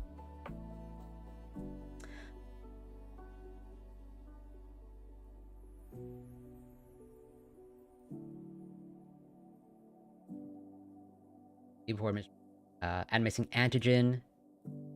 What is the antigen? Okay, so yeah, presumably they're just administering some sort of antigen to stimulate the immune system to generate anti-fentanyl antibody, and yeah, an adjuvant to further stimulate the immune. Animals were injected. Caudal thigh muscle. What is the antigen? Okay, it's probably in the intro.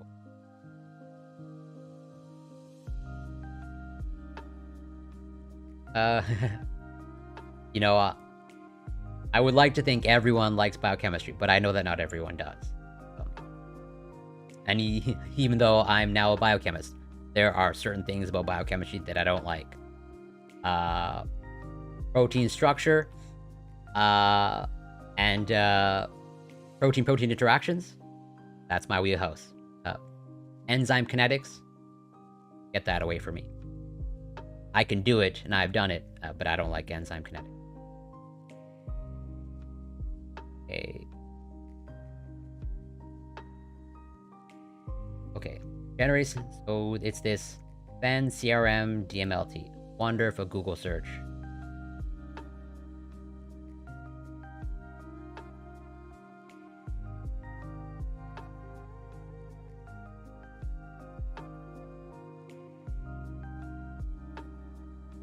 Okay, so this looks like an earlier paper, and it looks like it's by the exact same, very similar research group.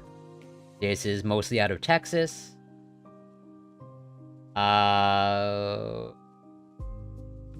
Where are the author information? Oh yeah, Texas. Okay, so yeah, mostly, basically, overall same research. So what is the antigen that they're giving rats?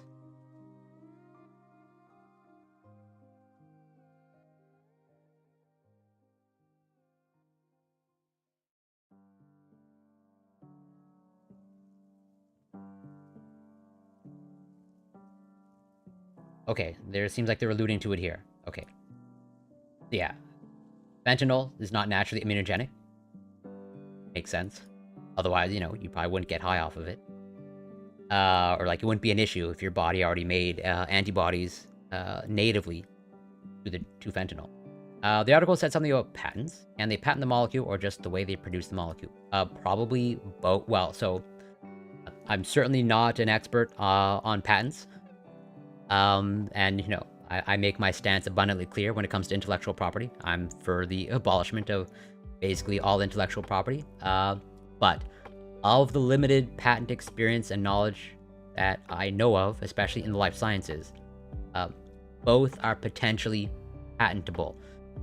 If in fact they are making the molecule in a new or novel way, they can patent that sort of methodology.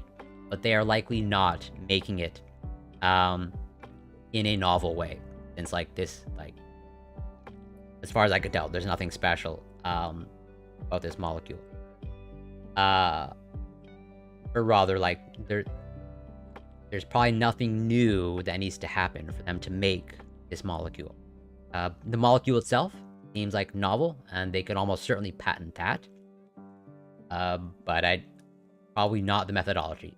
I think they are almost certainly using pre-existing methodology to make what they want to make. Yeah, it doesn't surprise me that we're on the same page about that. So the drug must be conjugated to a protein in order to create an immunogenic vaccine antigen. Okay, so they're attaching it to a protein. That makes sense. Because, like, yeah, pretty much like the overwhelming majority of antibodies will bind to other proteins. Recent animal studies with various opioid conjugate immunogens have demonstrated development of antibodies to fen or heroin, resulting in decreasing potency of heroin. So, okay, it seems like you can also generate antibodies against heroin. And heroin interesting. Heroin has a similar structure to morphine. And so presumably, maybe make antibodies against morphine as well. Where, like, heroin is just, again, if I remember correctly, it's just an acetylated form of morphine.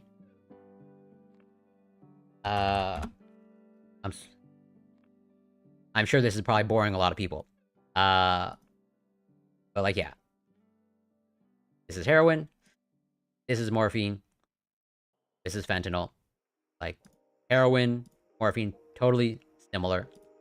Heroin, just, like, has the ability to cross the blood-brain barrier more effectively. And, like, generally speaking, the potency of heroin is about twice that of morphine. As opposed to, like, fentanyl. Potency of fentanyl, like, you know, like 50 times that of morphine. Or, like, something crazy like that. But, like, yeah, I really do want to know how they are sort of, like, stimulating that immune response. Much as it probably bores people, my curiosity getting the better of me. However, a frequent problem of these conjugate vaccines is still a short duration of immunity and or insufficient antibody magnitudes, even when the added adjuvant. So, like, yeah, even though you can, like, get the organism to develop these antibodies, you know, these antibodies have to stick around, or they need to be in sufficient enough concentration circulating the body for them to be effective. As recently reviewed, take notes, not going to give away any recipes, that's for sure. No single adjuvant has emerged as ideal for vaccines against substance users. Yes.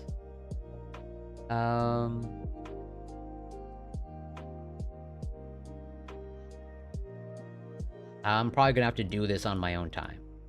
I'm just gonna bore everyone to death. But I really do want to know how they're able. A newer class of adjuvants being developed are derived from heat labile enterotoxins, coli. Okay, yeah, I gotta stop. Gotta move on. Bore everyone to death. Oh, no problem, the Furious Brother. Thank you so much for passing by. Always a pleasure. I hope you get some great sleep. And I hope to see you again soon. Okay. So yeah. Moving on to a different topic. Totally different topic. But still somewhat science related.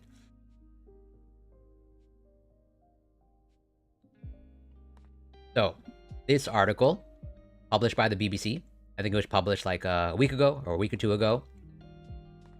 Or like, about 3 weeks ago. Almost exactly 3 weeks ago. So, why there's more to being smart than intelligence. So, the reason why I bring this up.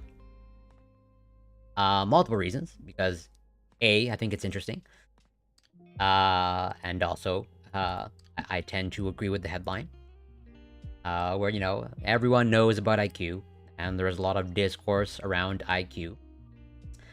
So, this article here, was sent to me, by, so I've been going on Prime panels, so fellow panel member, Lactoid, who, you know, is a proponent of IQ, or, you know, at least places way more stock in IQ I do, and it being genetically determined. Um,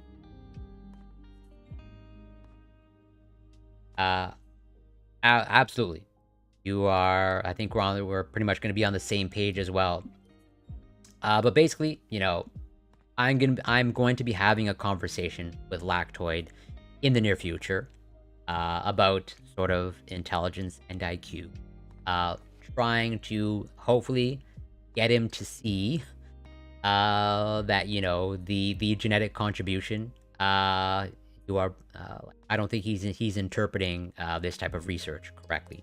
Where like you know most people who I would say are uninformed and try to do a deep dive in IQ, they tend to come out with the conclusion that IQ is just like this predetermined genetic thing, and that does not appear to be the case. I will hopefully show Lactoid when we have that talk a decent amount of science back that up. And even then, there's way more to let's say being smart than intelligence. And that I would say IQ is just like this small sliver that A is only so much rooted in biology, and B, only says a small thing about a person. And I think this article gives I think a pretty good overview. Yeah, so I know totally that Erudite as a psychometrician, and who literally does, as far as I understand, literally does and administers sort of these types of tests, including IQ tests. And so you can totally fool me on the tests, but when it comes, because I'm specifically let's say concerned with sort of the genetics surrounding IQ. I don't think, I could be wrong, but I don't think she's in the best position to speak about the genetics.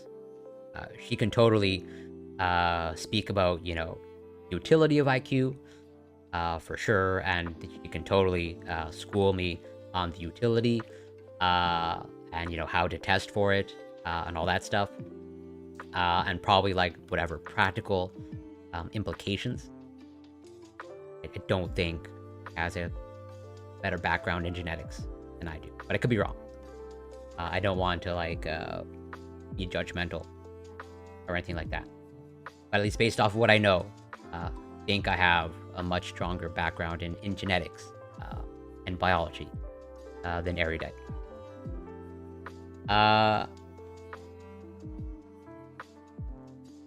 Yeah, I'm totally focused on genetics.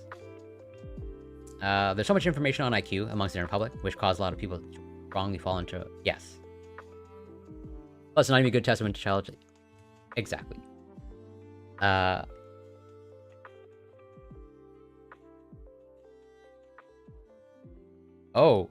would totally be down for that, So I'm a biochemist, and I did my I'm gonna do my best to destroy Lactoid. But Lactoid is a worthy opponent.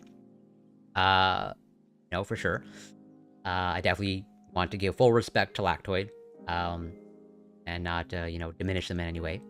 But yeah, even though I did my bachelor's in molecular biology, and I'm confident in my fundamentals of molecular biology, but totally a lot of the hardcore molecular and genetic stuff is really buried deep in the filing cabinet of my brain, and just a lot of biochemistry and protein based stuff has taken over, and so for sure I would love that. So I think this article gives a good overview. Multiple psychological factors contribute to astonishing feats of creativity and insight. In the late 1920s, a young working-class boy nicknamed Riddy spent most of his time tinkering in his laboratory at his parents' home in Rockaway, New York. Oh, and also welcome Desolate Mirror. I apologize for not welcoming you earlier. Always happy to have you pass by, and I hope you're doing well. His lab was an old wooden packing box equipped with shelves that contained a storage battery and an electric circuit of light bulbs, switches, and resistors. One of his proudest inventions was a homemade burglar alarm that alerted him whenever his parents entered his room. He used a microscope to study the natural world, and he would sometimes take his chemistry set into the street to perform tricks for other children. Riddy's early academic record was unremarkable. He struggled with literature and foreign languages, while in an IQ test taken as a child, he reportedly scored around 125, which is above average, but by no means genius territory. As an adolescent, however, he showed a flair for mathematics and started teaching himself from elementary textbooks. By the end of high school, Riddy reached the top place in a statewide annual maths competition. The rest is history. You might know Riddy as the Nobel Prize-winning physicist Richard Feynman, whose new theory of quantum electrodynamics revolutionized the study of subatomic particles. Other scientists found the workings of Feynman's mind to be unfathomable. To his peers, he appeared to have an almost supernatural talent, leading the Polish-American mathematician Mark Kac to declare in his autobiography that Feynman was not just an ordinary genius, but a magician of the highest caliber. Yeah, absolutely. Huge fan. Can modern psychology help us to decode that magic and to understand the makings of genius more generally? And actually, once I'm done covering this, I'm hopefully going to show what I think is interesting research, maybe showing limitations of metrics like IQ, or that, does IQ actually say something about these one's sort of potential for success in the world? This is sort of like reminding me of some research that I have. Let me just pull it up. I'm gonna get it to the side before I forget.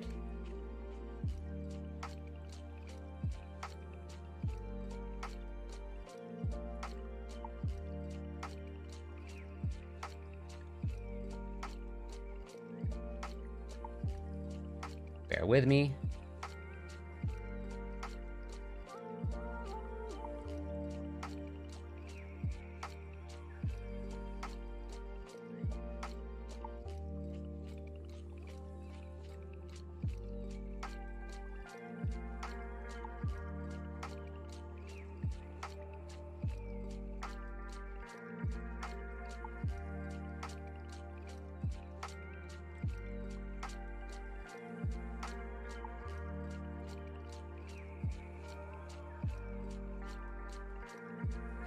Know that I have.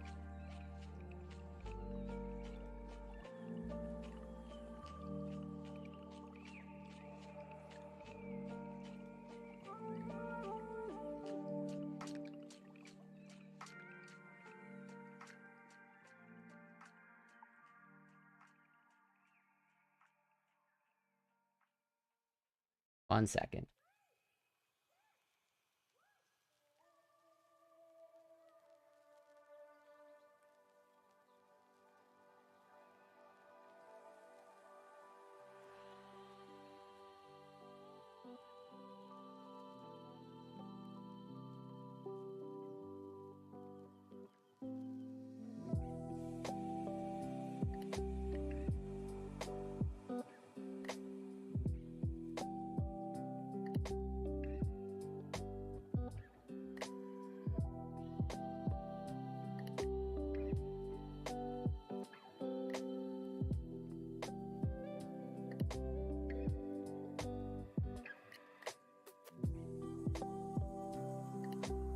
I swear. I don't know why I'm not finding it.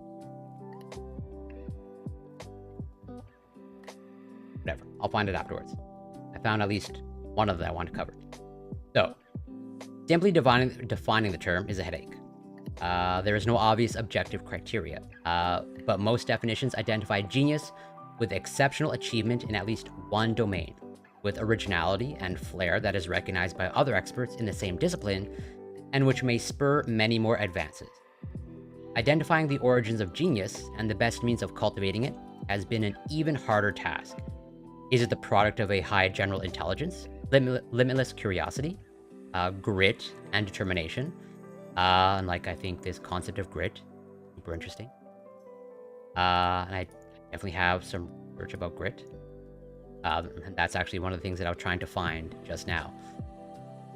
Or is it the lucky combination of fortunate circumstances that are impossible to recreate artificially? Research on the lives of exceptional individuals, including studies of Nobel Prize winners, such as Richard Feynman, can provide some clues. The termites.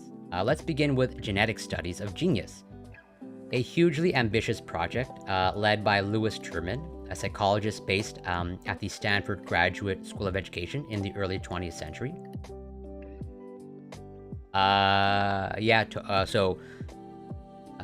Totally, I know there are absolutely people that cover research on grit.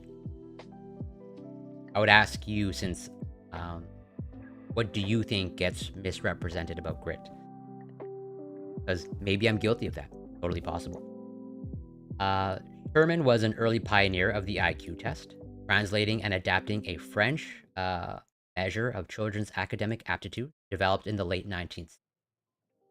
The questions looked at a range of different abilities, such as vocabulary, mathematics, and logical reasoning, which were together assumed to represent someone's capacity for learning and abstract thinking. Terman then created tables of the average scores for each year group, against which he could compare any child's results to identify their mental age. The IQ score was then calculated by dividing the mental age by the chronological age and multiplying this ratio by 100. I mean, let's just say when it comes to the English language, grit and tenacity are synonymous. But grit as a sort of psychological concept, is, there's grit, there's resilience, and these are kind of technically two separate concepts, even though I would say there's some overlap, but not an expert. But generally speaking, grit is kind of your ability to deal with the ups and downs as you work towards your goal and achieve that goal, where it's progress towards any goal is never linear. This is something that I have said to past clients when I was a personal trainer, where it's whatever, 1 week you lose 2 pounds, the next week you don't lose any. That's not a big deal. Just track the overall trend. But given the fact that progress is never linear, you will always have setbacks. And for some people, those setbacks are, understandably discouraging, and result in people either losing motivation or giving up on their goals. Grit is sort of that ability to push through and deal with setbacks. Where it's you'll have a setback, but still sort of retain motivation and kind of work towards your goal. That's sort of my best description. Grit. But I'm gonna try and bring up some grit research after this article, because I would say maybe that concept or that ability might be maybe equally important, maybe more important than something intelligence or IQ. A 10-year-old who scored the same as the average 15-year-old would have an IQ of 150, for example. A 10-year-old who reasoned like a 9-year-old would have an IQ of 90. Right? IQ takes into account, the person's age when they take the test. Graphs of IQ scores seem to form a normal distribution, that bell-shaped, or, as we say, whatever in the sciences, that Gaussian curve. Shaped like a bell centered on the average score of 100 points, meaning there are as many people that are above average as below, and IQs at either extreme are incredibly rare. There is nothing about an individual as important as an IQ, declared Terman in an article on the subject, and predicted that a child's score would predict great achievement in later life. That reminds you of something else.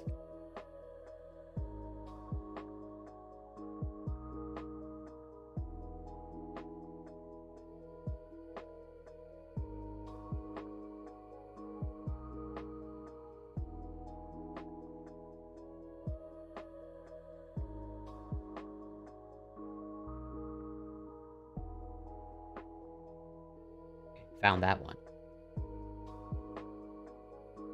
This article is just like reminded me of a bunch of research studies. Beginning in the early 1920s, Terman started scouring California's schools for pupils with an IQ of at least 140. He considered to be the threshold for genius. More than 1,000 children made the grade, a cohort that he and his colleagues would study for the next 7 decades. Really long term. Many of these termites, as they were affectionately known.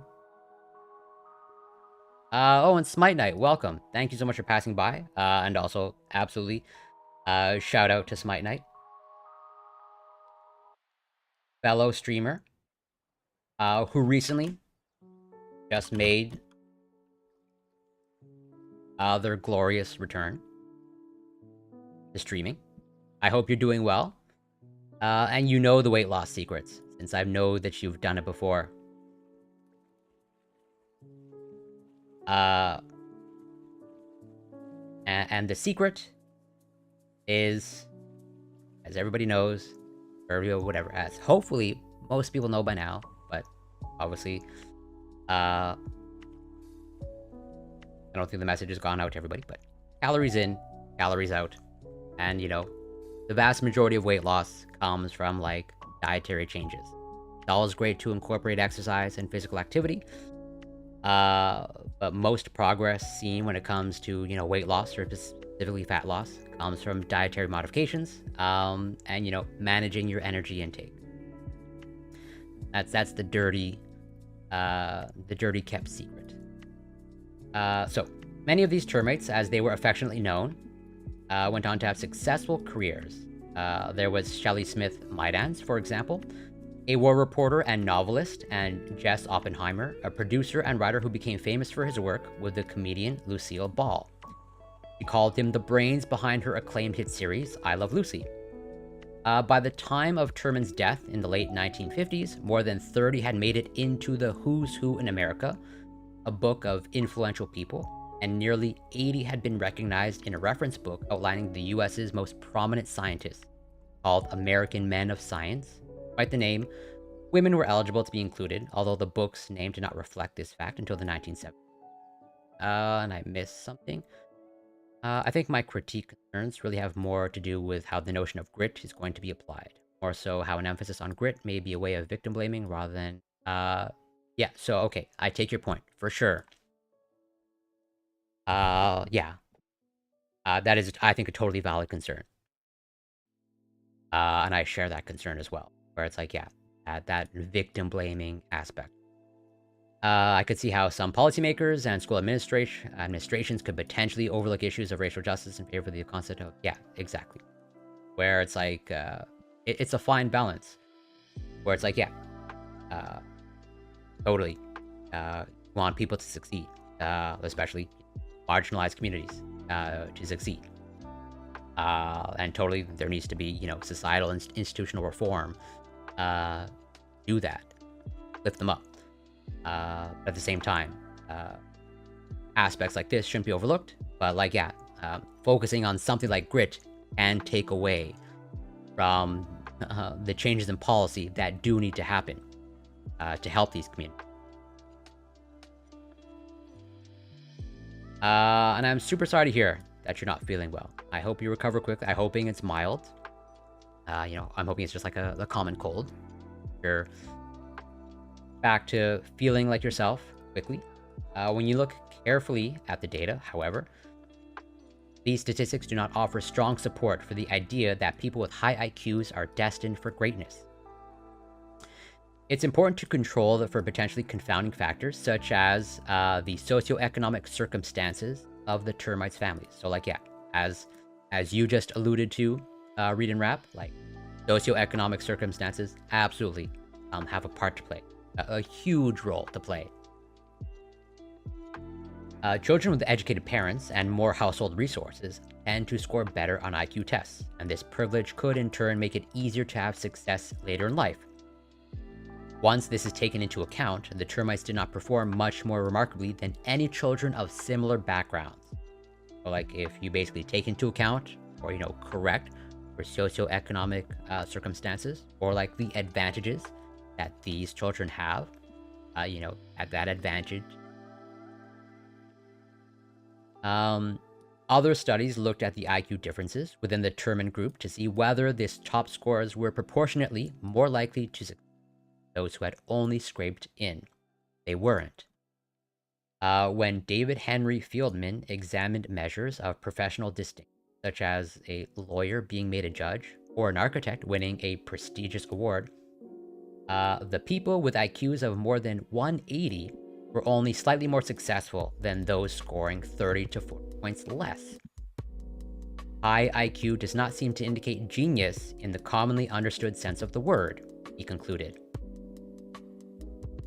It is telling that Terman's initial study had rejected two Californian boys, William Shockley and Louis Walter Alvarez, who went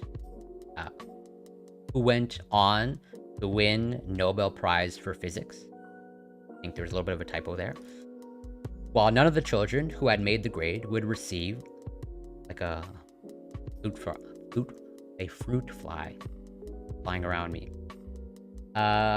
Growing up in New York, Richard Feynman would have never had the chance to take part in the genetic studies of genius, which took place in California.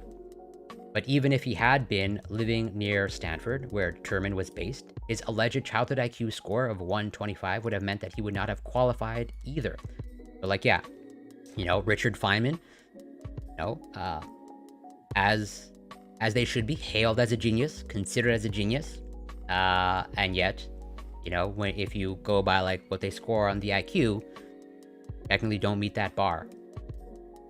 The termites' life stories should not undermine the usefulness of IQ as a scientific tool.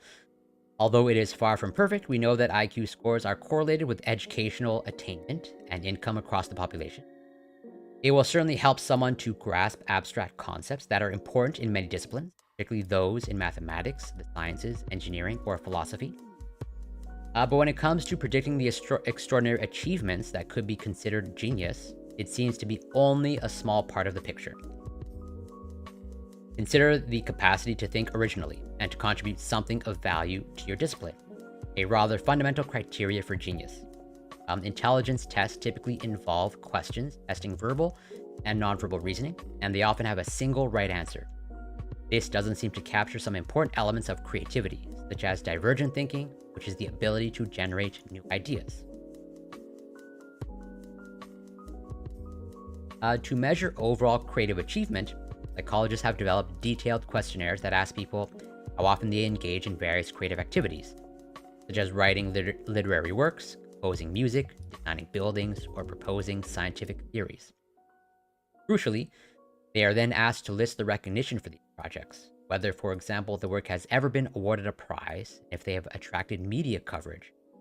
Thousands of participants have now completed these questionnaires for multiple studies. They all show that IQ is only modestly correlated with participant scores on measures. Given these findings, it seems likely that intelligence is a necessary but not sufficient condition for great creative achievements. If you have a higher IQ score, then creative insights may be more likely, but your higher than average intelligence must be combined with a number of other traits to come up with something truly original and noteworthy. This would help to explain why the vast majority of the termites did not make history in the way he had predicted. Despite having unusually high intelligence, they simply didn't have the other qualities that are necessary for genius. Right, so it seems like during this, termite, study, tracking, really high IQ individuals over a long period of time, that higher than average intelligence, wasn't like a good predictor. As they say, the termites did not make history in the way he had predicted. If I remember correctly, and correct me if I'm wrong, the original creator of the IQ even rejected the notion of the IQ test being used as the sole determinant of intelligence or fixed intelligence. I think he said something along the lines of it being a snapshot in time of a specific criteria of skills, and the test was intended to demonstrate where students should work on improving, indicating IQ is highly malleable. I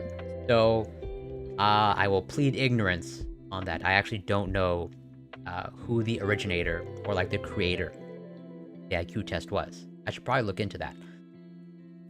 Would what you said surprise me? No, but I have no idea if that's actually true. I definitely have to do my own research, as they say. So basically, my answer is I don't know. Our understanding of what those other essential traits might be is still evolving, but one important candidate is curiosity. Curiosity can be measured by questionnaires examining how much people enjoy exploring new ideas and trying new experiences, and they appear to be more creative in laboratory brainstorming tasks and in their personal lives. The importance of curiosity for creative genius can also be seen in case studies of eminent figures. While it is not always possible to get these people to complete personality questionnaires themselves, researchers have asked biographers familiar with the minutiae of their lives to do so on their behalf. The biographers tended to score their subjects unusually highly on traits related to intellectual interest and exploration. For example, the 20th century jazz musician John Coltrane was deeply fascinated in religious faiths, studying Christianity, Buddhism, Hinduism, and Islam, many of the influences of which can be detected in music. Why would curiosity push someone towards genius? Hunger for knowledge should certainly motivate you to push the boundaries of limits within your own discipline, whereas others, with less of a need to know more, might just give up. Curiosity can also encourage someone to broaden their horizons beyond their specialism, which appears to bring its own benefits. Right, so again, I'm going to cover this once I'm through this article, but in this vein of like intelligence, maybe only saying so much about one's ability to succeed, where it's like this concept of kind of like being interdisciplinary, or like not so highly specialized, where most people kind of assume that to be really good at anything, you gotta like specialize and you just focus on that, where like you have your one thing and you focus on that one thing. And there's the research that I'm going to show, although this doesn't pertain to intellectual pursuits. This is more on the the physical domain of like sports and physical activity. But it's literally like what makes I think the title of the research is like what makes a champion, where it's like if you want to be like a champion swimmer, or like a champion tennis player, only do like swimming or tennis. It seems like being interdisciplinary is actually like a net benefit, in that being interdisciplinary is more predictive of being kind of like a champion in like sports, physical domain. And it seems like, at least what they're alluding to here, is like when you look at quote unquote geniuses, they very much excel at like one particular thing, but there's this whole other. They are also interdisciplinary, as they allude to here, where like John Coltrane, studying Christianity, Buddhism, Hinduism, they had this curiosity about religion, and that affected their music. And like this concept of specialism or specialization, might be overblown. Nobel Prize winning scientists, for example, list about 3 times as many personal hobbies as the average person. Right? Like again, this concept of being interdisciplinary, and they are particularly likely to engage in creative pursuits such as music, painting, or writing poetry. These pastimes may train the brain to generate and refine ideas, fueling more original insights in the scientist's main discipline. Pursuing multiple interests can also lead to fortuitous cross-pollination of ideas. The chemist Dorothy Crowfoot Hodgkin Won a Nobel Prize for her advances in X-ray crystallography. So this is a biochemistry technique I've literally done. Well, I haven't done the X-ray part. I've done the crystallography part. The mastery of different fields trains you to look at problems from multiple viewpoints, which makes original insight more likely. Which maybe I want to like devote a future stream to X-ray crystallography. That's a cool technique. Also frustrating technique, which allowed her to uncover the structure of biochemicals such as penicillin and vitamin D12. From adolescence, however, she had an intense interest in Byzantine mosaics, and her knowledge of their symmetries and geometry apparently helped her to understanding how repeating patterns of molecules be arranged in crystals, which was instrumental to her scientific research. So again, sort of like have multiple interests, or again, being interdisciplinary. David Epstein has a good book on this, Intellectual Pursuits. I think it's a range by generalist Trump in a world of specialists. It seems to be getting good reviews from academics. I haven't had a chance to actually. I'm gonna have to put that down, add that to my reading list. We're like, yeah, that doesn't surprise me. I think our society, or just the world at large, is too focused on being specialized. Oh no, nothing to apologize for. I was just trying to, because both Triumph and Trump fit there. Like, my brain, like, paused. Should it be Triumph or Trump? Both work. As Waqas Ahmed, author of The Polymath, puts it, in order for you to make a novel contribution to any given field, you need to look at that field through the broadest possible lens and to draw in as many sources of inspiration as possible. The mastery of different fields trains you to look at problems from multiple viewpoints, which makes original insight more likely. Points to Maya Angelou, poet, journalist, actor, filmmaker, and civil rights activist, who also enjoyed work as a dancer and singer, as a modern example of a polymath whose multiple interests offered much more than the sum of their parts, and together fueled her astonishing creativity. The life of Richard Feynman certainly fits these trends. Think of all that time in childhood that he spent tinkering in his laboratory, pursuing different projects in multiple disciplines, and as an adult, he taught himself to draw, play the bongos, speak Portuguese and Japanese, and read hieroglyphs, and even embarked on a side project in genetics. One day, in the university cafeteria, he happened to notice a man throwing plates and catching them. He noticed that they wobbled as they moved and started sketching out equations to describe their motion. He soon saw parallels with the activity of electrons in orbit around the atom, an insight that led to his Nobel Prize-winning work on quantum electrodynamics.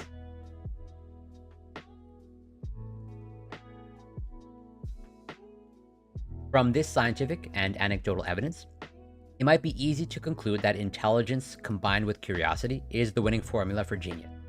But of course, that's not true either. There will be many more pieces to the puzzle. There is grit, for instance. And this is a noted grit, pretty much, I think, as they say here, pioneered research on grit. And I'm going to show some of her research after this. A dogged pursuit of your passions, even when you face setbacks. So like, yeah, that's what this is basically what I was trying to get across earlier. Where it's like, yeah, this concept of grit, like progress isn't linear. You will have setbacks, and can you overcome those setbacks and still work towards your goal? Any genius in any discipline must first master a huge amount of knowledge and skill before they can make their own breakthrough. That typically comes with years of practice. Angela Duckworth, professor of psychology at the University of Pennsylvania, has pioneered research on grit, and her findings suggest that, like IQ and curiosity, it contributes to various measures of success. Geniuses will also employ metacognitive strategies, which describes all the processes that we use to plan our projects, monitor our progress, and find better, more efficient strategies to do what we need to do.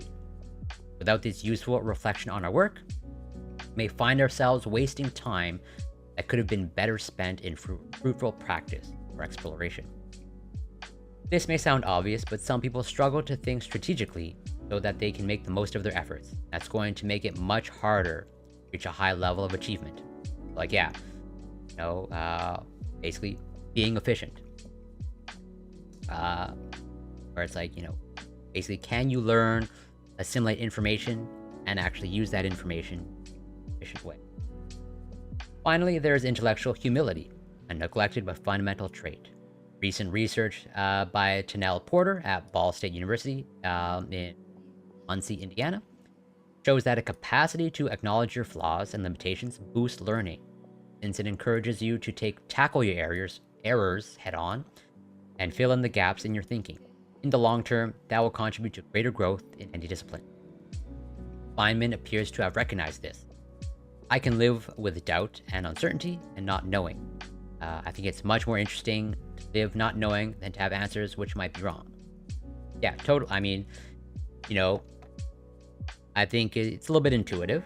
At least I think so.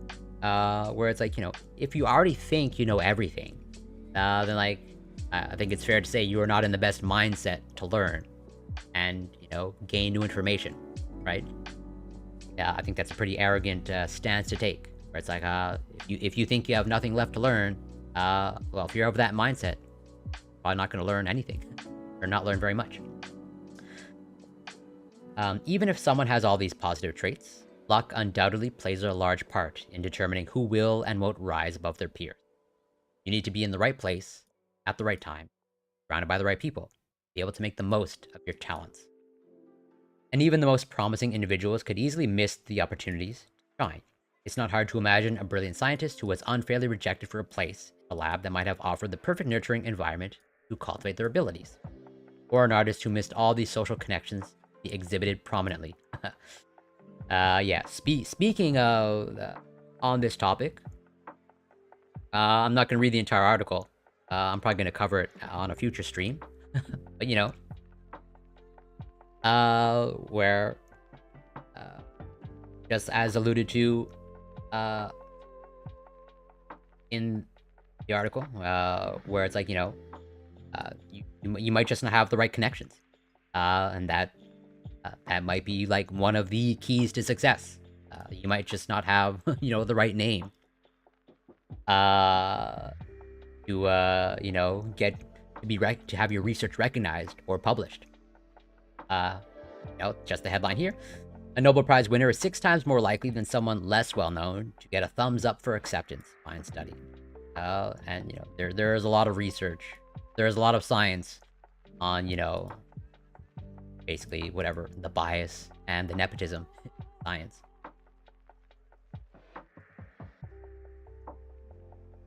That's not to mention the structural barriers associated with race, gender, or sexuality, preventing many brilliant minds from reaching their potential and the recognition that they deserve.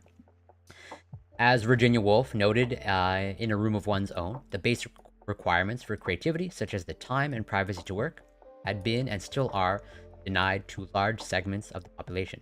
The role of good fortune and achievement offers another good reason for successful people to maintain their humility, even after they have started to gain recognition for their accomplishments. The humble genius.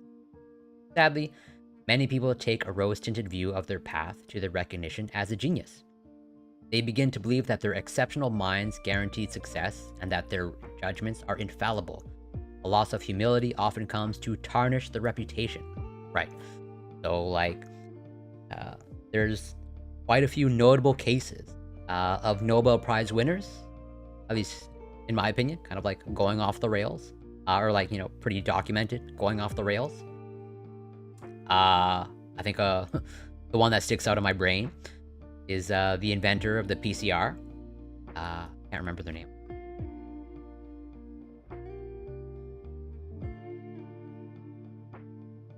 Yeah, Harry Mullis. Where like they won the Nobel Prize in chemistry for PCR. I think virtually everyone now knows about PCR as a result of COVID and COVID testing. But later on, they just have like these wild ideas. They denied that HIV causes AIDS, and they pretty much like denied the existence of the HIV virus. And like to me, that's like super. It's sad, but also like super interesting.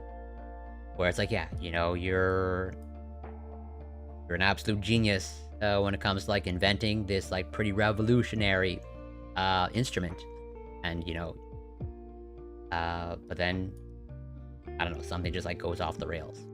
No.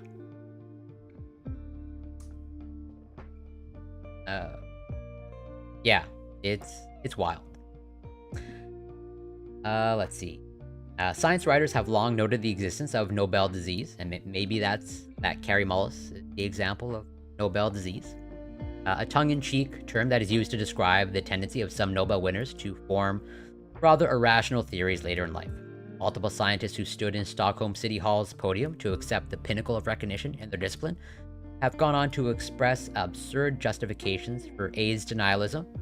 That's Carrie Mullis pretty much singling that person out. Climate denialism, also Carrie Mullis did that.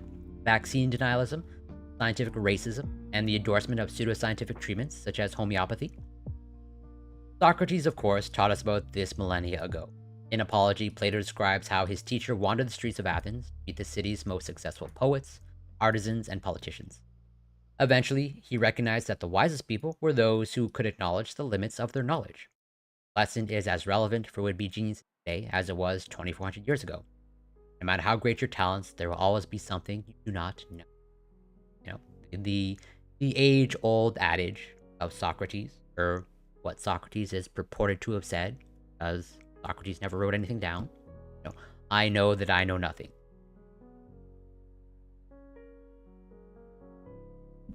So, on this topic of, intelligence, and maybe showing some limits of intelligence, or maybe other predictors of, success. So, I don't know why. So, Angela Duckworth, I should probably go to Google Scholar.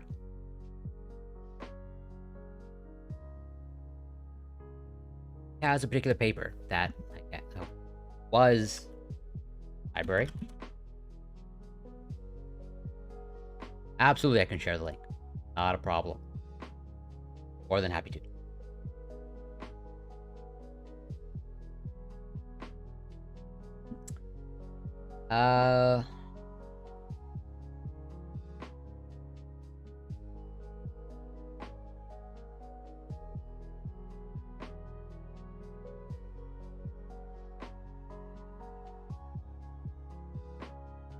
I'm just trying to find a particular paper.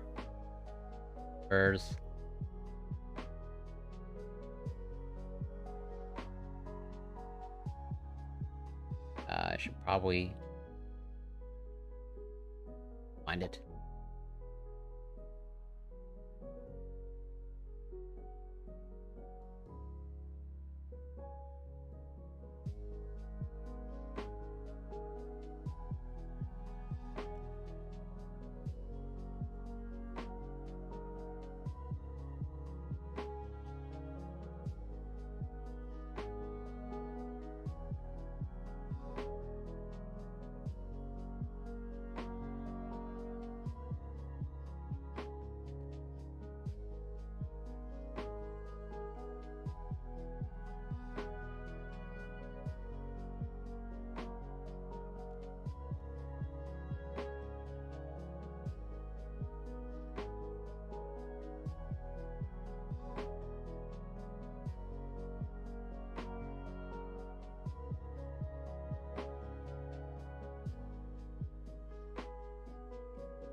Bear with me.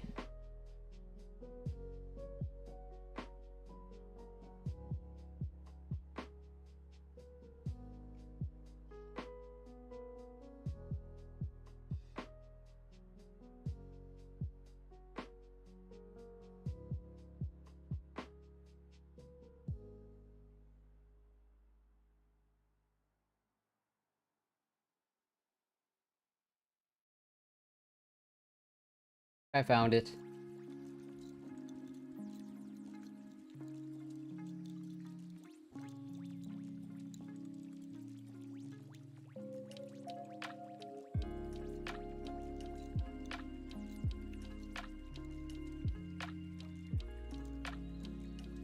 I hate and like news articles ever They write about a study, they don't provide the source of the study.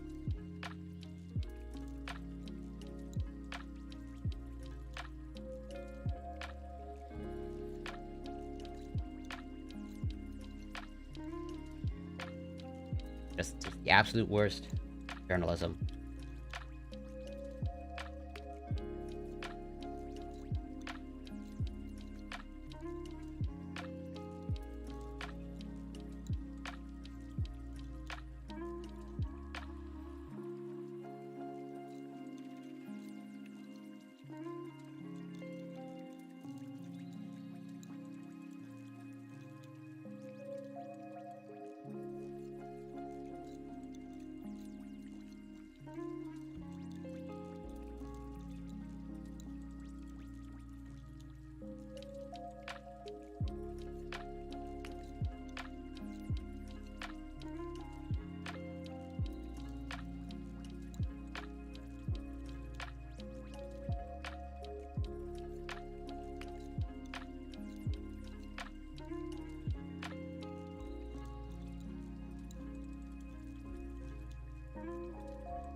Okay, found it, finally.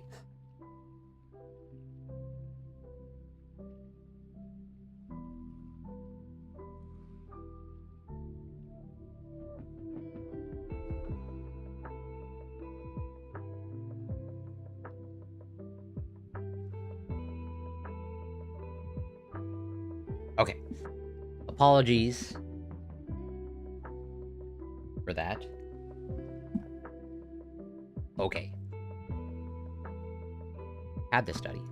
Knew I had it. And yeah, I've even highlighted stuff. Don't know why I failed to find it. Right. So like, yeah.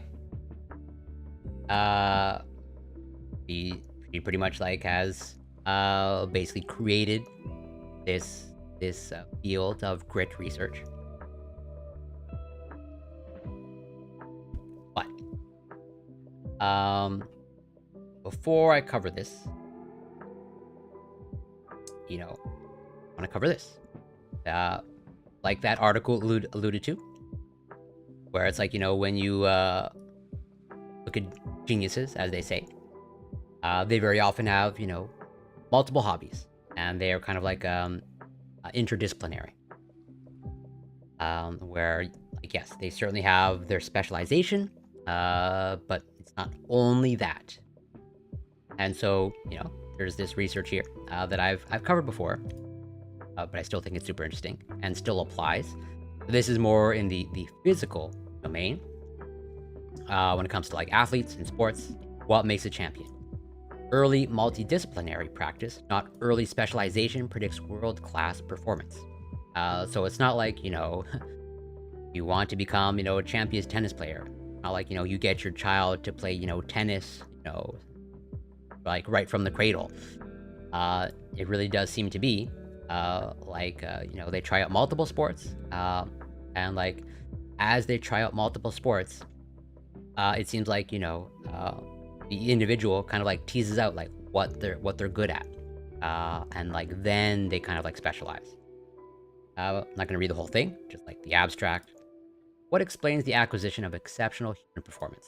Does a focus on intensive specialized practice facilitate excellence, or is a multidisciplinary practice background better? We investigated this question in sports. Our meta-analysis involved 51 international study reports with 477 effect sizes from 6,996 athletes, including 772 of the world's top performance. So like they're taking like the elite of the elite. Predictor variables included starting age of reaching defined performance milestones, and amounts of coach-led practice and youth-led play, for example, pickup games, in the athlete's respective main sport and in other sports.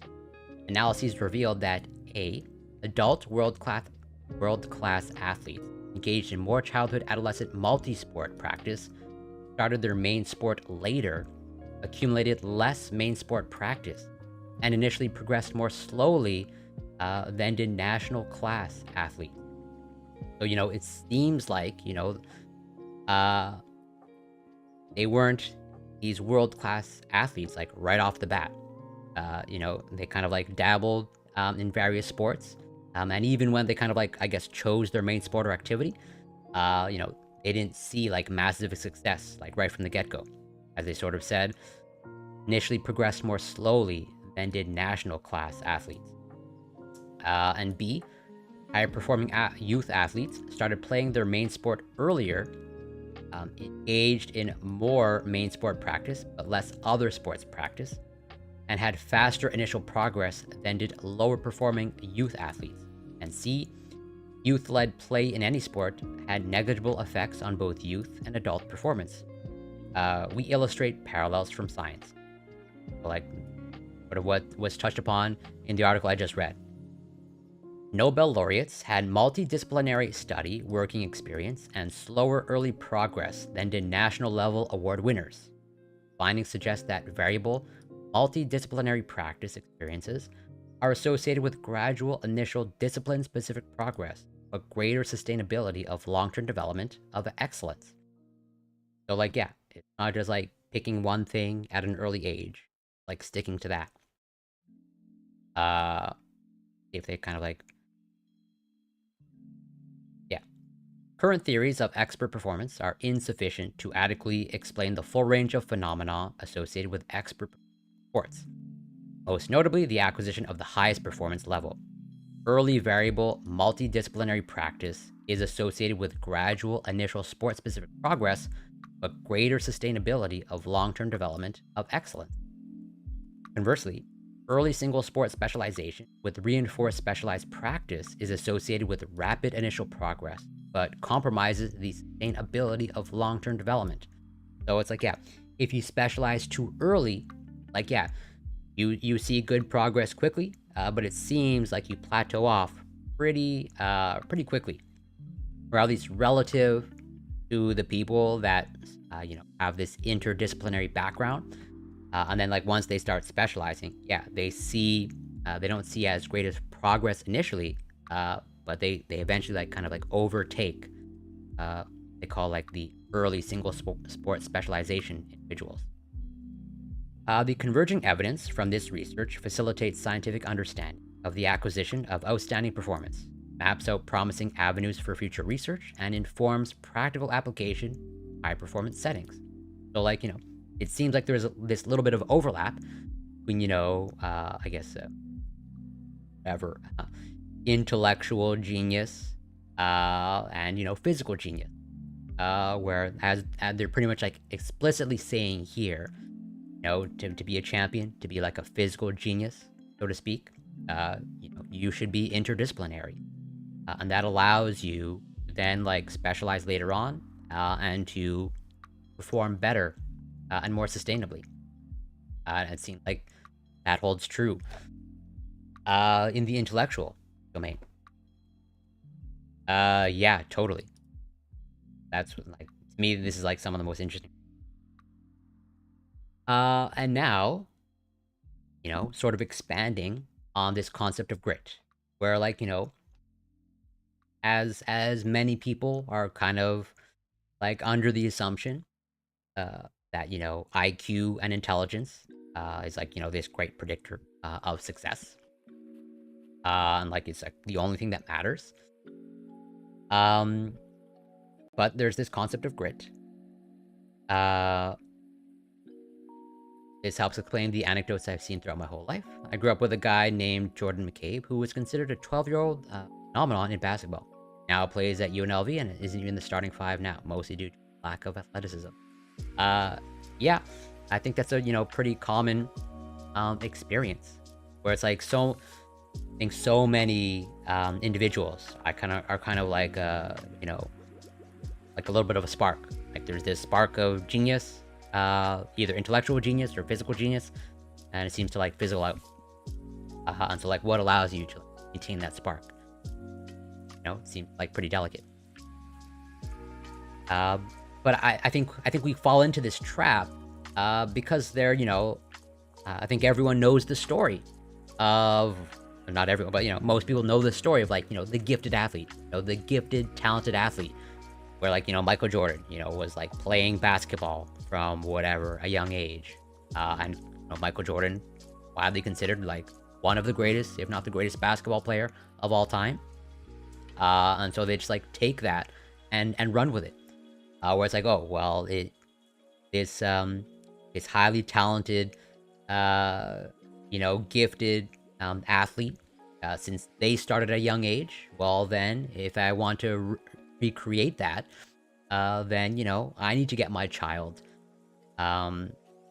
playing whatever sport from a young age. And yeah, I think, I think the data, I think if we really, as they sort of done here, like analyze the data, I think this interdisciplinary aspect is super critical. I wonder how much of that is a filtering effect, to filter out what they are good at and not good at. How much is, yeah, so that is totally part of it, Desolate Mirror. Like, obviously, I'm not going to read this entire article, but like, I've read this entire article before, and that is totally part of the interdisciplinary aspect, where like, if these athletes at a young age, they get to like dabble around in different sports, they find out themselves what they're good at, what their strengths are, and then they tend to run with that, right? Because like, well, I think it's fair to say you will tend to gravitate to what you excel at. And so like, totally, this research covers that filtering effect. They use that as one of the explanations, explicitly, of like, they get to experiment and find out, and then they specialize. So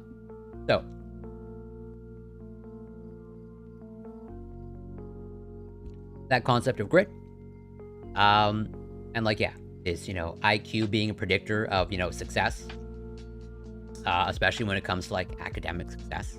Many people are under that assumption. I think they might reference this research in that book I mentioned. They mentioned the sampling period in early life, like you stated. Yeah, I totally gonna, I've noted it down. So, to me, this is also super interesting research. I think grit research overall is super interesting, because I think it pushes back a little bit, or actually not a little bit, a lot of it, on this concept of like IQ being like so great, and like a really great predictor of academic achievement, or professional success. So what this study did, okay, they tracked a group, a very kind of like interesting group or cohort of people. These are U.S.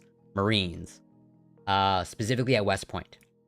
And like, there's both kind of like, from what I understand, based off of this research, these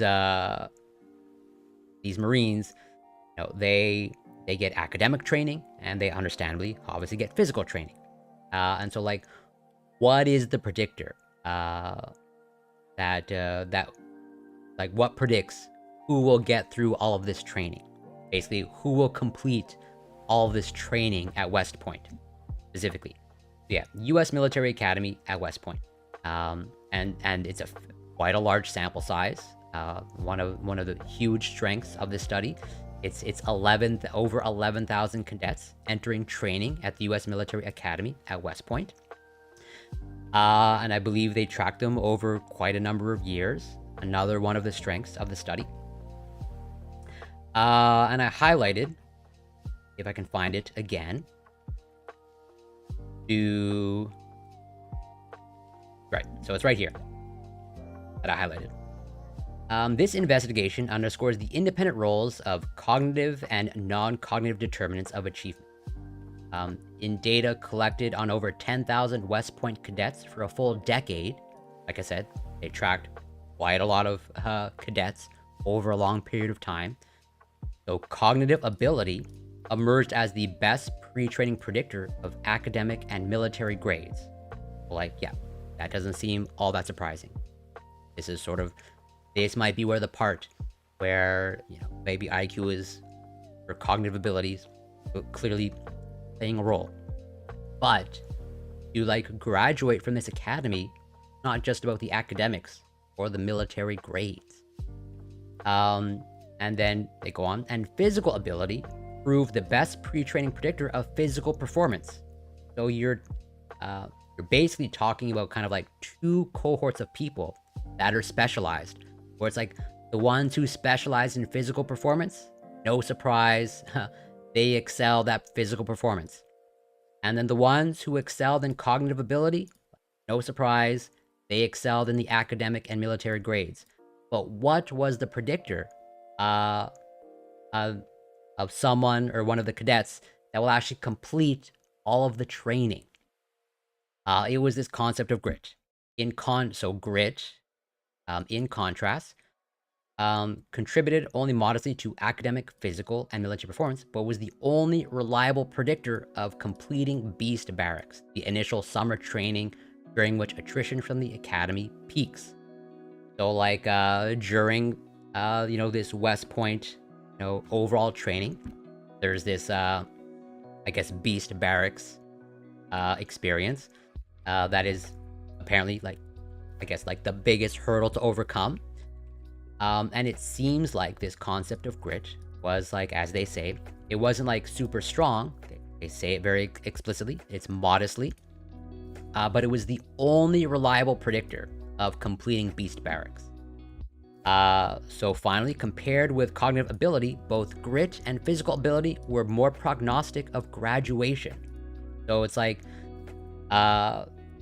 basically the ones who weren't so specialized, where it's sure, you excel in cognitive ability, and sure, you'll do great on the academic part, and the military grades part, but there's more to the West Point experience than just grades and academic performance.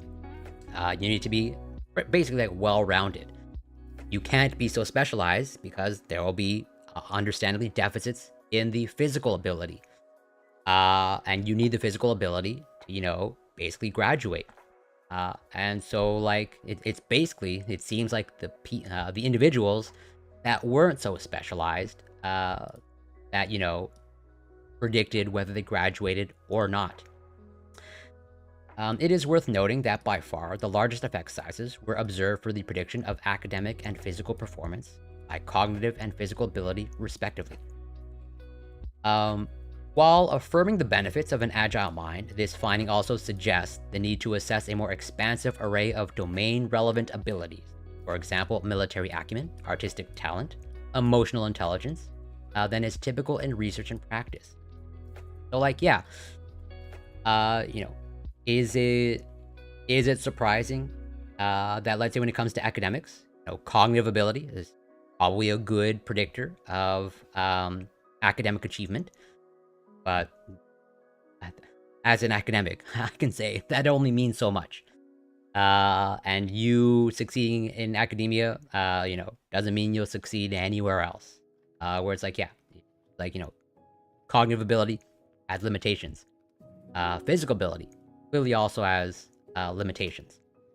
But even then, as they say at the end of this paragraph, the best predictors of a cadet that will graduate, it was grit and physical ability. So cognitive ability was not a predictor at all. Graduate from West Point. And so to me, I think that's super.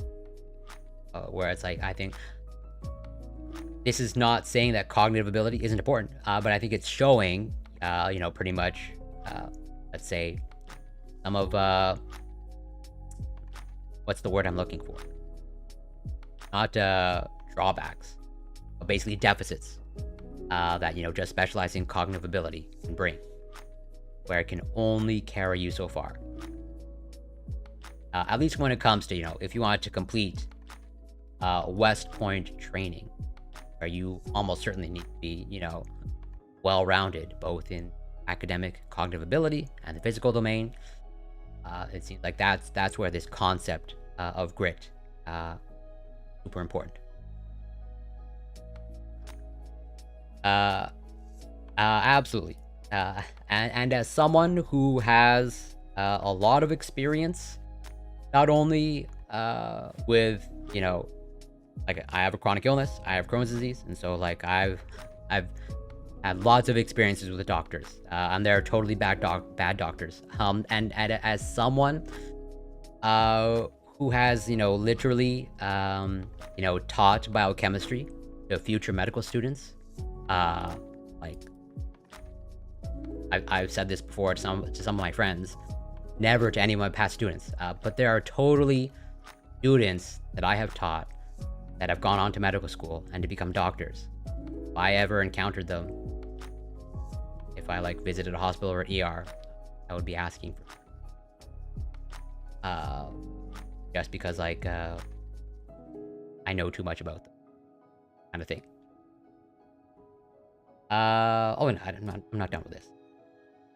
Like, yeah, medical school, and actually on the topic of medical school, I can also cover that as well, where like is people think doctors are whatever, they're widely regarded as super smart, but if you look at Canadian medical schools, I think you'll find some not so surprising data that I have. Let me see if I can bring it up.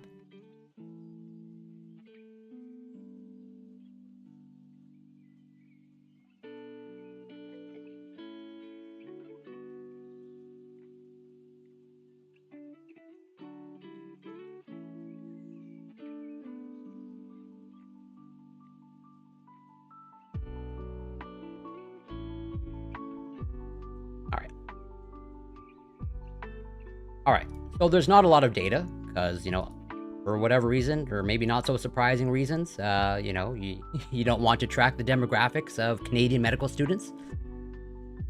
But demographic and socioeconomic characteristics of Canadian medical students, cross-sectional study. So, now I'm not going to read this entire thing. I think the conclusion speaks for itself. Canadian medical students have different socioeconomic characteristics compared to the Canadian population. Collecting and analyzing these characteristics can inform evidence-based admissions. They're not so explicit here, but what do you think is so different about Canadian medical students? Turns out they tend to come from really high socioeconomic backgrounds. Spoiler alert. Through a cross-sectional survey conducted in 2018, we found that students at English-speaking Canadian medical schools have, on average, substantially higher socioeconomic status compared to the Canadian population.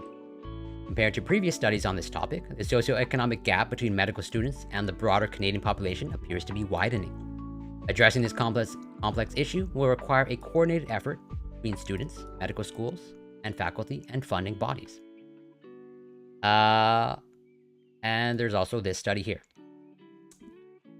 These are the only two studies that I know of that actually have looked into the demographics of Canadian medical students. I think this one's more recent. 2020. This one's 2002. But these are like the only studies that I can find. But same thing. Canadian medical students differ significantly from the general population, particularly with regard to ethnic background and socioeconomic status. Same thing, no surprise. It was true 2 years ago, just as it was true literally 20 years ago. So nothing has changed in basically that 20-year time span. Where it's like, no surprise. Future work should address the question of why certain groups are underrepresented in medical school. Comparisons are needed between medical students and applicants to see whether the medical school admissions process favors certain groups, and between medical students and undergraduate students. It is well known that undergraduates are not representative of the general population. Although we were able to compare various characteristics between the entering classes of 1965 and 2000, the 35 intervening years are a long and unfortunate gap. In real terms, medical school tuition in Canada was lowest around 1980.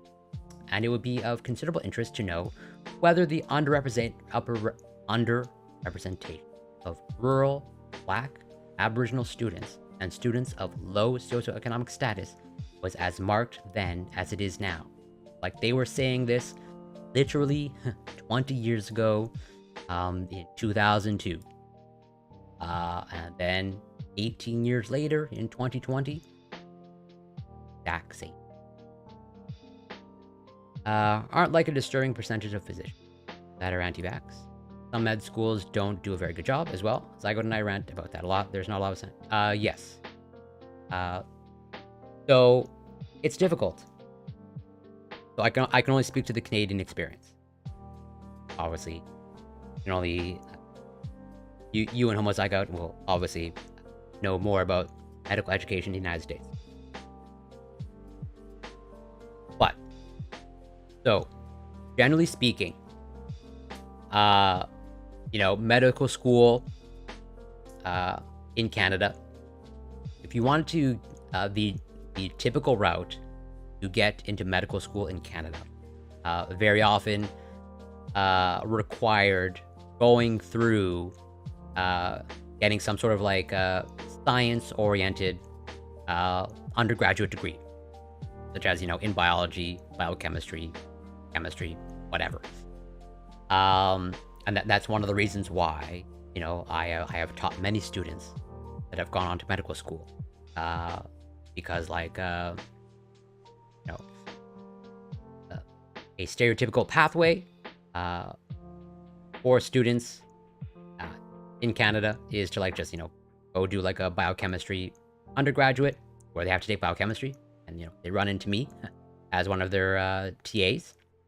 Like for the biochemistry program, like I was more or less like a gatekeeper for a long time.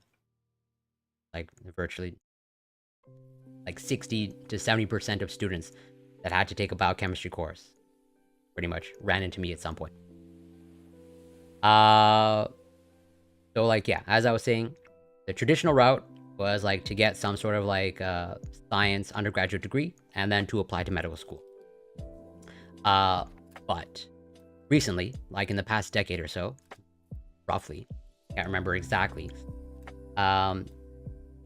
medical schools have kind of like basically gotten rid of that requirement, where like 20 years ago, you cannot get an undergraduate degree in, let's say, for example, philosophy, and then apply to medical school. You cannot do that. Today, you can. You can do an undergraduate degree in, for example, philosophy, as long as you go do take your first year physics and chemistry. You can apply. They have basically loosened the restriction on the strict science requirement.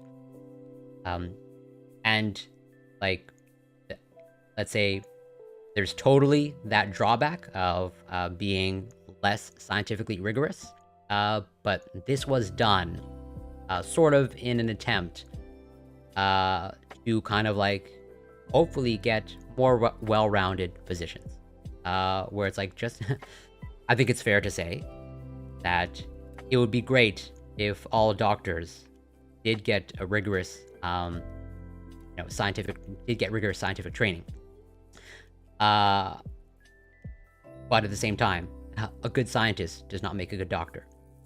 I can say that as a scientist, where like receiving a rigorous scientific training doesn't mean you'll make a good doctor or have like good bedside manner, or like have the ability to deal with human patients. And so that was one of the rationales as to why medical schools, at least in Quebec, sort of like loosened that requirement of needing a rigorous scientific training applied to medical school. Is to hopefully get more well-rounded doctors that are not just like strict science and they just like absolutely fail kind of like bedside manner. human social interactions.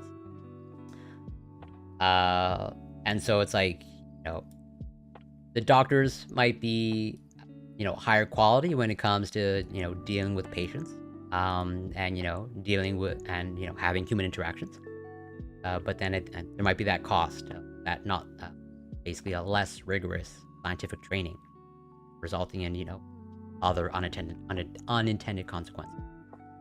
And so it's really tough. I have mixed feelings about, loosening that restriction. Like, I understand the rationale, and I don't think it's inherently a bad thing. Like, I don't think every doctor needs to get, like, a full undergraduate degree, whatever, biochemistry, biology. I think there's some sort of middle ground there, but I don't know exactly what it is. All right, yeah, this concept of grit seems to be super important, at least when it comes to, if you want to achieve a goal that requires, both sort of cognitive ability and physical ability, then it seems like grit is a pretty decent predictor.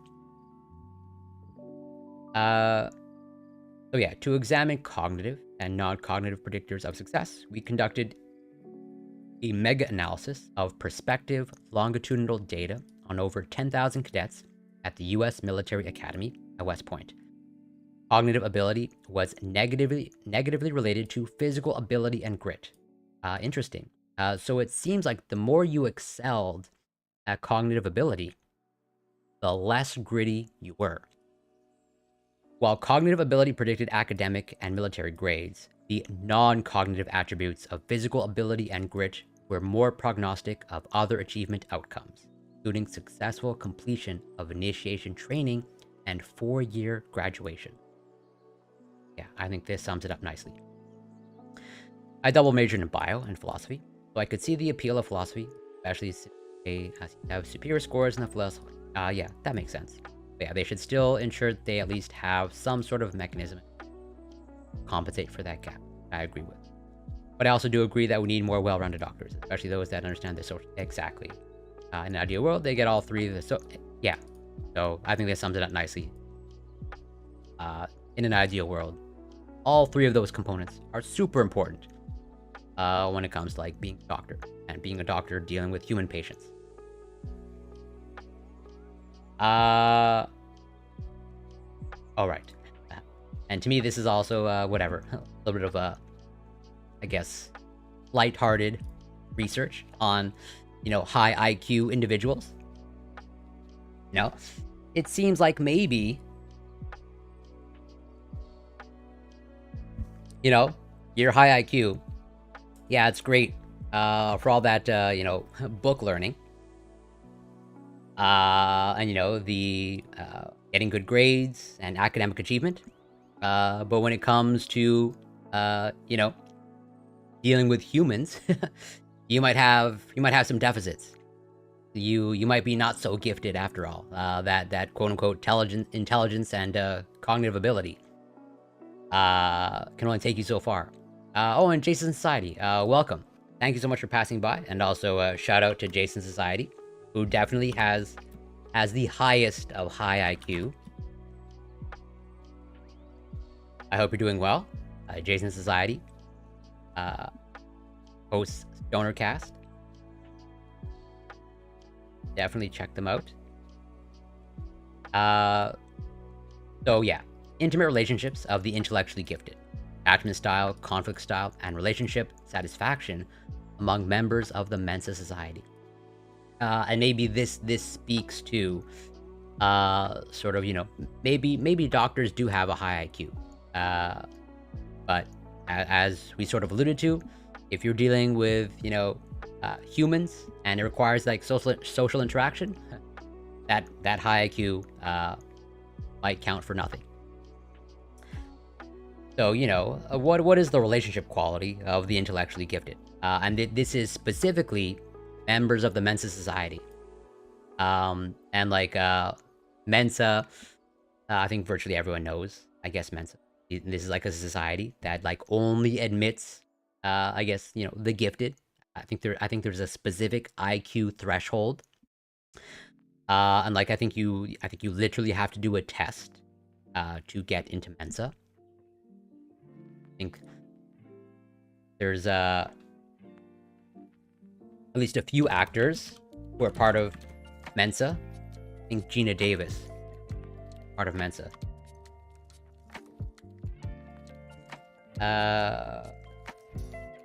Thumbs up.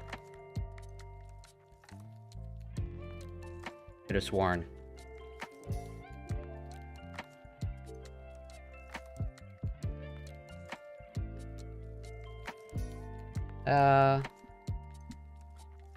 Okay, yeah. She is part.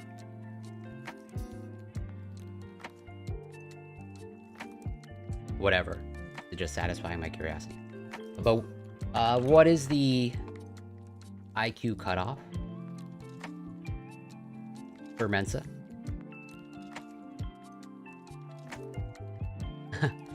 Thank you for the kind words. I don't know if I'm the most interesting. But I'll take it. Take whatever I can get.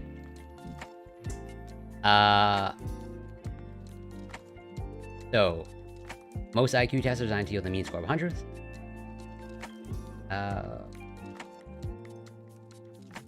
Mensa's requirement for membership is a score at or above the 98th percentile on a standardized IQ or other approved intelligence test. Yes. The minimum accepted score on the Stanford A is 132. Okay, 1. Well, like, yeah. Depending on, I guess, the test. 132, like 148. So, what is the relationships like in the intellectually gifted?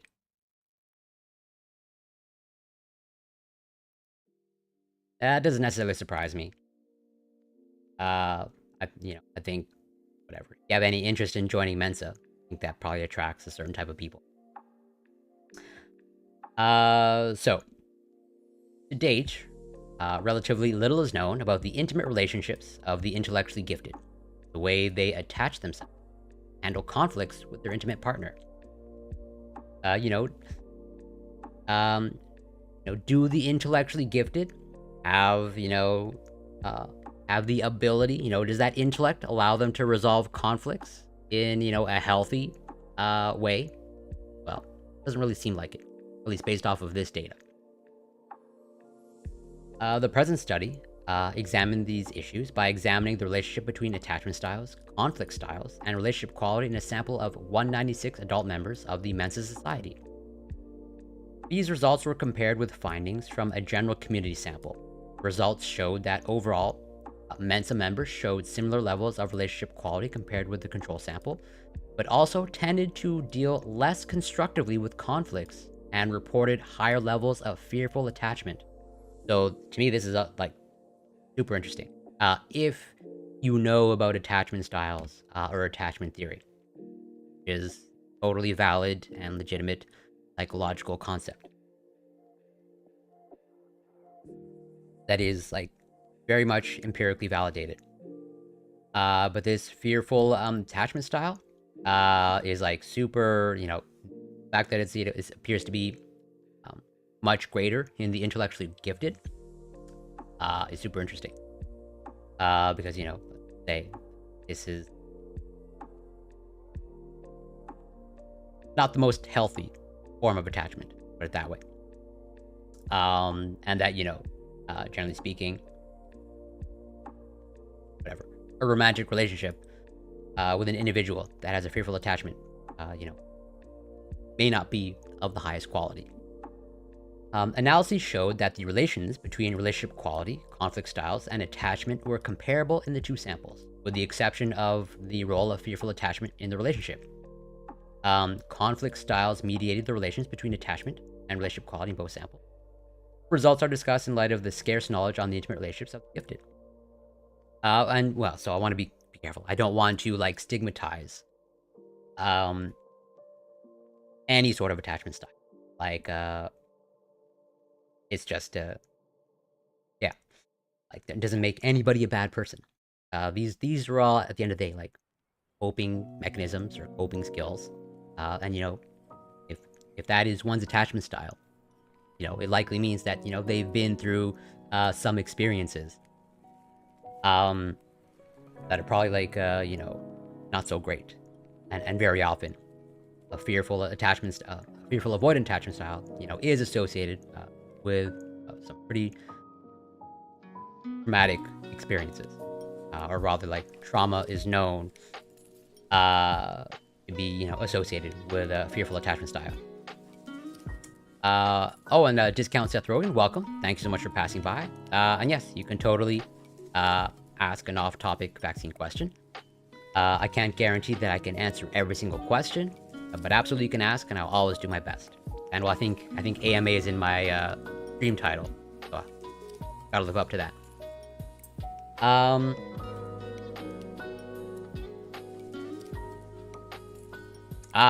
Okay. That is totally a legit question. So, caveat, I'm not a medical doctor.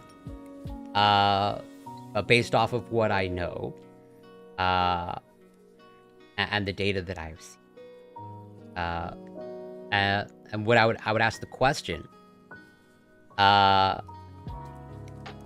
so depending on where you're located, and like, your risk group, your age, etc., etc. But basically you had, COVID exactly a month ago, or almost exactly a month ago. And let's just say, with a high degree of certainty that you had COVID, like either, some positive test, either, whatever, rapid test or PCR. But generally speaking, 3 months, at least what's recommended from, let's say, my public health authority, is that if you've had basically 3 months, after 3 months, is when you would want to get a booster, or rather, like, that is when they're recommending boosters. If you haven't had a vaccine or an infection in the past 3 months, would be eligible for a booster. Yeah, there's no hard and fast rules. Because, like, we're trying to, like, we're figuring things out as we go along.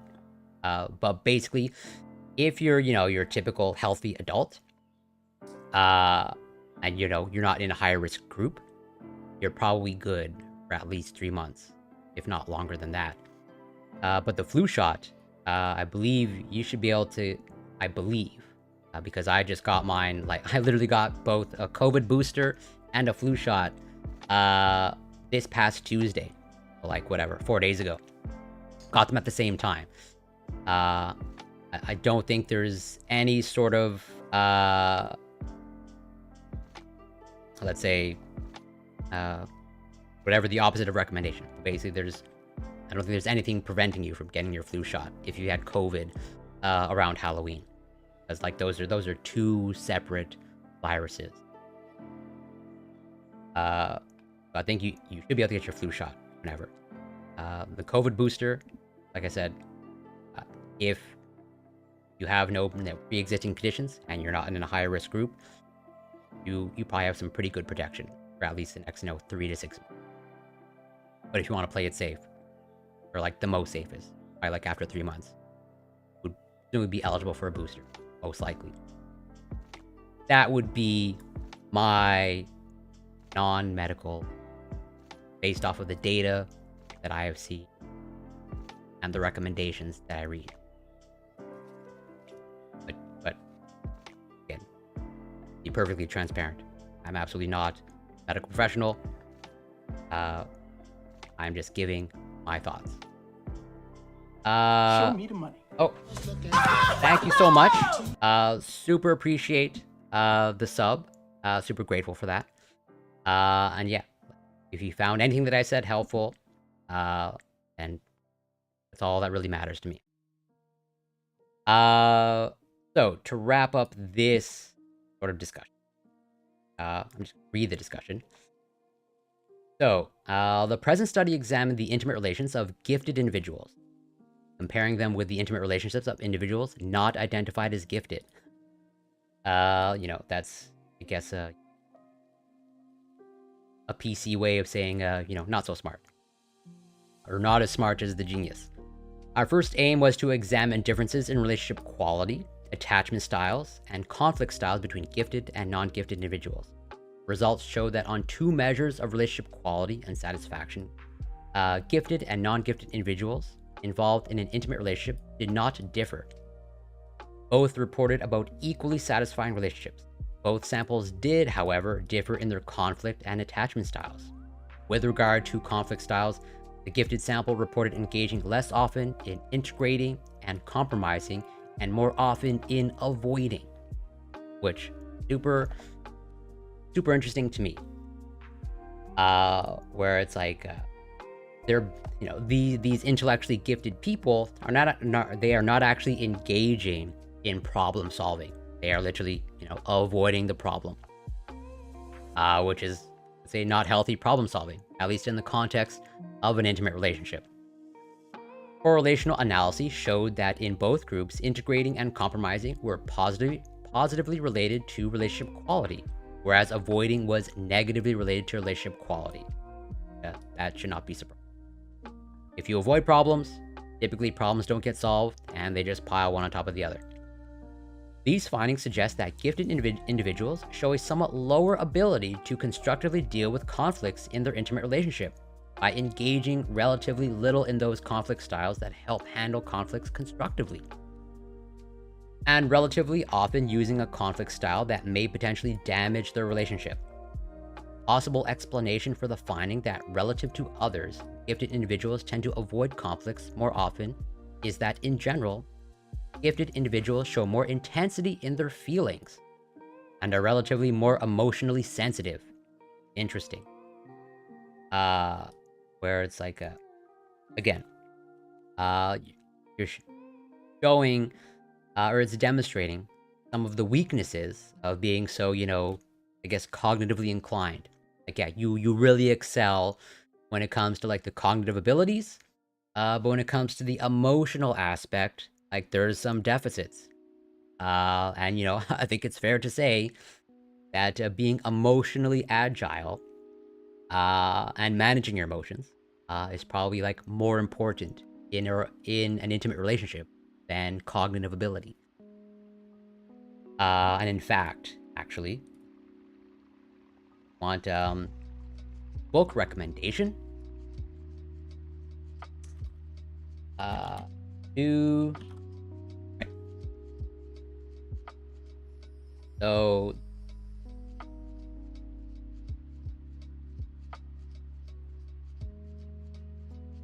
This is a pretty good book by Susan David, researcher.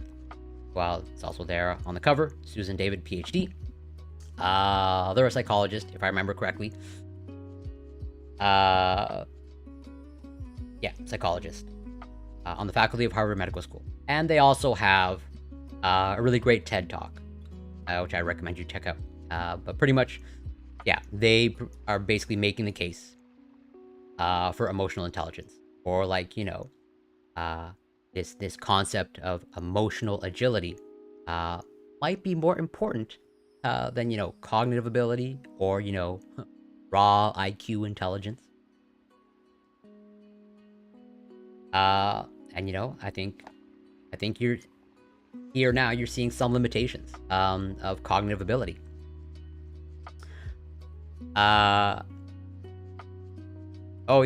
So, and if you want sort of another one, is it that whatever? Virtually the same thing, or not virtually, actually, say that. In a similar vein. So David DeSteno, also psychologist. And they pretty much, professor of psychology at Northeastern University, where he directs the social emotions group. And they have really great, so this book is a good summary of, basically the power of certain emotions like gratitude, passion, pride, And I can maybe show some of the research now, where it's like, uh, the emotional component is just equally as important, if not more important, than the cognitive component, or like the raw IQ cognitive ability. Because I totally have quite a bit of research from David DeSteno. So in general, high emotional sensitivity, and this is me thinking out loud, but maybe one of the reasons why, okay, um, these gifted individuals show more intensity in their feelings, or like they're more emotionally sensitive, is because maybe they were too focused on the cognitive aspect. Maybe, since they were so specialized in the cognitive domain, they never really mastered the emotional domain. And it plays out in their, understandably, it plays out in their intimate relationships. Where it's like, I think the emotional component, plays out in not just your intimate relationships, but just any human relationships. And so, like, if you don't pay attention to the emotional component, well, you might pay a price for that. In general, high emotional sensitivity is accompanied by behavioral inhibition in an attempt to reduce and avoid the stress caused by these intense feelings. In the case of a looming conflict, this may cause gifted individuals to avoid the conflict rather than to deal with it openly by, for instance, integrating and compromising. Despite the fact that the gifted appear to handle their conflicts somewhat less constructively than others, in the present study, relationship quality among the gifted was not lower than in the control group, which that's, super interesting. So even though they might be engaging in, less healthy, conflict resolution strategies, it doesn't seem like they're paying a price in relationship quality, because it seems like the relationship quality between gifted and non-gifted roughly about the same. A possible explanation is that the relationships of the gifted benefit from a relationship source that relationships of other individuals do not benefit from. That was not assessed in the present study. This relationship source may compensate the potentially negative effect of conflict styles on relationship quality. A possibility is that the gifted are more successful at finding a similar partner, for instance, with regard to intelligence. In general, actual and perceived similarity between partners has been found to be related positively to relationship quality. So maybe they're like getting a boost in relationship quality because their partner is equally as smart as them, and that boosts the relationship quality. Presumably because similarity promotes shared emotional experiences and is accompanied by less disagreement, this research group found that the gifted more highly value high intelligence in a potential partner than other individuals. Like, yeah, not surprising. The gifted place huge emphasis on being gifted.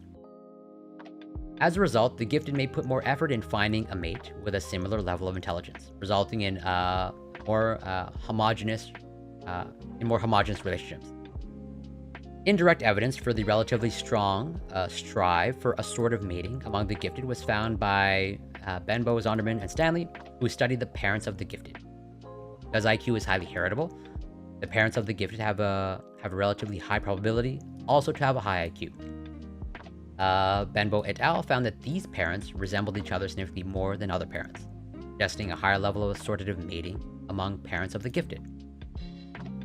Another explanation is that gifted individuals may indeed less constructively deal with relationship conflicts when these conflicts occur, but have these conflicts less frequently in the relationships than other individuals. The relatively scarce conflicts that do occur may have little impact on their evaluations of their relationships. So, like, yeah, as they're pretty much explicitly saying, they might not be resolving their conflicts all that greatly, but maybe they just have conflicts so rarely that it doesn't really affect anything. Also possible. Indirect evidence that the gifted may experience fewer conflicts in their relationships was given by Shapiro in a sample of gifted adolescents.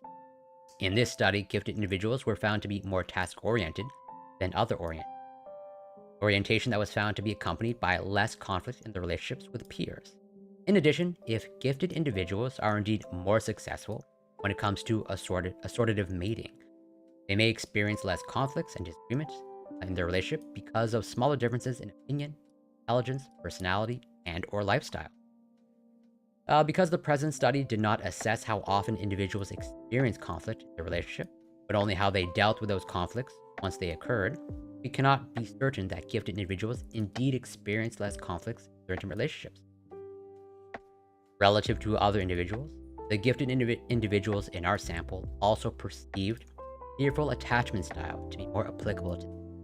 In other words, more than the participants from the community sample, they feared rejection and hurt as a possible consequence of emotional disclosure and intimacy.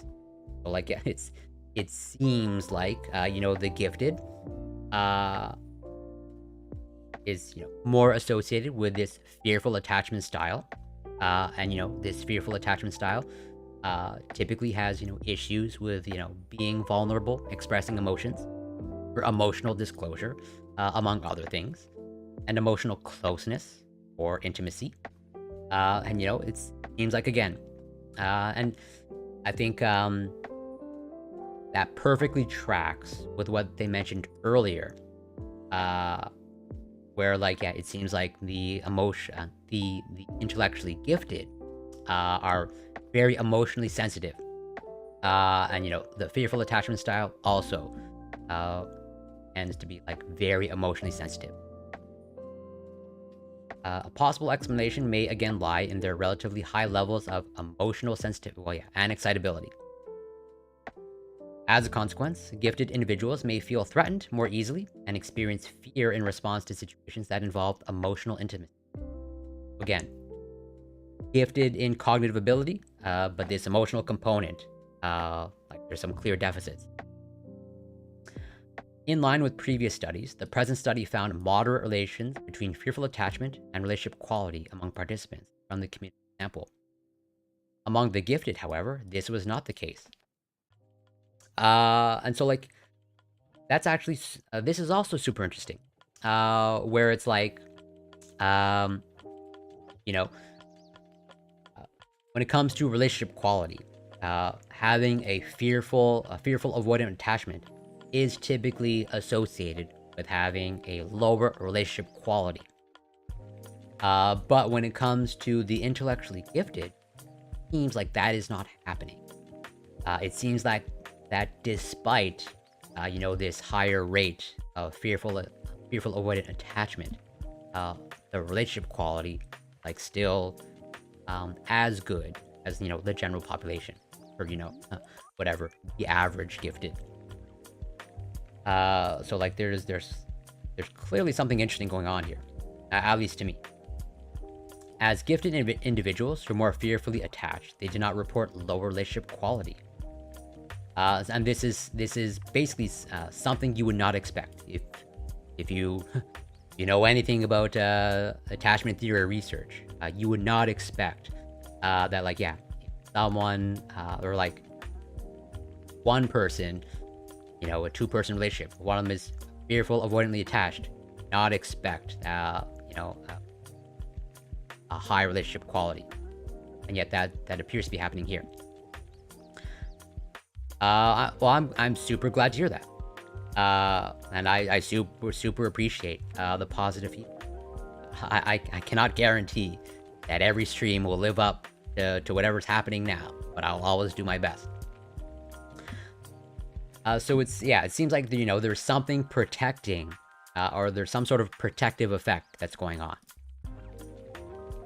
A possible explanation is that the gifted have learned to cope with their emotional sensitivities and fears, among which their fear of emotional intimacy, and that as a consequence, their fear of emotional intimacy no longer directly affects the quality of the relationship. This does not mean, however, that fearful attachment does not affect relationship quality at all. Still may do so in an indirect way, right? And it's still possible that however they're, measuring or assessing relationship quality, it might just be a poor way of measuring it. It might be there might be decreases in relationship quality. It's just not showing up on the method they're using to test relationship quality. Whether it's self-report or some sort of questionnaire, I have no idea. But like if in fact it's self-report, I can't remember. I've read this study a long time ago. I don't remember the methodology, but I assume it's some sort of like questionnaire, self-report. To more accurately examine the relationships between conflict styles, attachment styles, and relationship quality, we also tested a mediation model. More specifically, we examined the extent to which the relations between attachment styles and relationship quality would be mediated by conflict styles separately for gifted individuals and individuals from the community sample. Among the gifted, the relationship between the dismissive and the secure attachment styles on the one hand, and relationship quality on the other hand, was mediated by conflict styles. In other words, whereas the dismissive attachment style negatively affected relationship quality by leading individuals to engage in less constructive conflict styles, particularly less integrating or avoiding, the secure attachment style positively affected relationship quality by leading individuals to engage in the more constructive conflict styles, particularly more integrating and less avoiding. Among participants from the community sample, a somewhat different pattern emerged. A secure attachment style positively affected relationship quality through more constructive conflict styles, particularly more integrating and less dominating, which is quite comparable with what was found for the gifted. So this secure attachment style, I have a lot of research about attachment theory, and going on this in this vein of emotional intelligence, so there's totally research showing correlation or associations between emotional intelligence and an attachment style. And like generally speaking, the secure attachment style is correlated or associated with, on average, higher emotional intelligence. Where like these are kind of the secure attachment style are kind of like the emotionally agile individual, which I'll try to show that once I'm done basically this paragraph. In other words, whereas the dismissive attachments, read that. Among participants on the community sample, a somewhat different pattern emerged. A secure attachment style positively affected relationship quality through more constructive conflict styles. I read that too, sorry. In addition, the fearful attachment style negatively affected relationship quality in the community sample through the use of less constructive conflict styles, particularly less integrating and more dominating. And this is what you would expect. Where, like, generally speaking, the insecure attachment styles, they will have, an effect on relationship quality. And generally speaking, it'll be, a negative effect. Or if not generally, like, almost like on the whole, a negative effect on relationship quality. So it must be noted, however, that in this sample, in most cases, the relations between attachment styles and relationship quality were only partially mediated by conflict styles. Overall, it must be noted that many relations between relationship quality, conflict styles, and attachment styles were quite similar for the gifted group and for the community sample. Only the relations between fearful attachment and relationship quality differed significantly between the two samples. It therefore seems that the two samples show more similarities than differences with regard to relationships processes that involve conflict styles, attachment styles, and relationship quality. So, like, yeah, I think this is super. So this is just like one study, okay? So you can only extract so much. You can only extrapolate so much from one study. But to me, this is super interesting. Where it's like, clearly, the intellectually gifted, they have their strengths, right? And I have no doubt that when it comes to whatever, academics or academic achievement, the intellectually or cognitively gifted will excel. But I think again, you see some of the deficits playing out when it comes to emotional management, or dealing with emotions. Where it's like being intellectually gifted doesn't necessarily mean that you'll succeed in human relationships or human interactions. And so on this topic, attachment styles, emotional intelligence, let's see if I can find it. Yeah.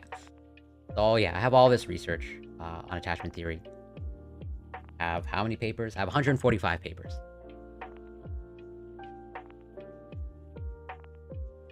That is not how you spell intelligence.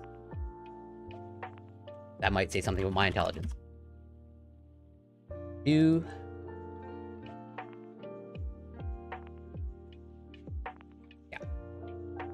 So there doesn't appear to be a lot of research in regards to attachment styles and emotional intelligence. Or maybe I'm just bad at digging up research. I don't think so, but you never know. But yeah, there totally appears to be an association between attachment styles and emotional intelligence. But also at the same time, emotional intelligence, even though I view it as important, if not more important than IQ. But it's not this concretely defined thing. And as far as I can tell, but I'm not an expert, we don't have the greatest. We're still kind of like in the process of developing, how to test for emotional intelligence. Owen's a chap. Welcome. Thanks so much for passing by. Definitely check out the chap, fellow streamer.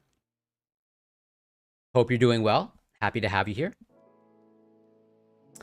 But yeah, of the two studies that I can find, the secure attachment style, it does appear to be, pretty strongly associated with emotional intelligence. Oh yes, absolutely. I totally know you. So there's this study here. Emotional intelligence mediates the relationship between insecure attachment and subjective health outcomes. So structural equation modeling showed that both anxious insecure attachment and avoidant insecure attachment were associated with lower emotional intelligence, which in turn was related to poor subjective health outcomes. So like, not only was there this maybe a little bit of a deficit when it comes to emotional intelligence, but also there's a little bit of a cost being played when it comes to subjective health outcomes. Emotional intelligence partially mediated the relationship between anxious insecurity and health outcomes. However, emotional intelligence fully mediated the relationship between avoided insecurity and health outcomes. The results support a model in which insecure attachment is associated with deficits in emotional intelligence, which in turn is related to poor health outcomes. We explore different mechanisms through which the two types of insecure attachment may impact on health. And yeah, as I've highlighted here, adult secure attachment has been linked to positive cognitive and emotional development and psychological health. And that's what this study alludes to here as well. Remember if I highlighted it? I did. But yeah, it's like virtually the exact same thing. Where like generally speaking, on average, your attachment style appears to be associated with higher emotional intelligence overall.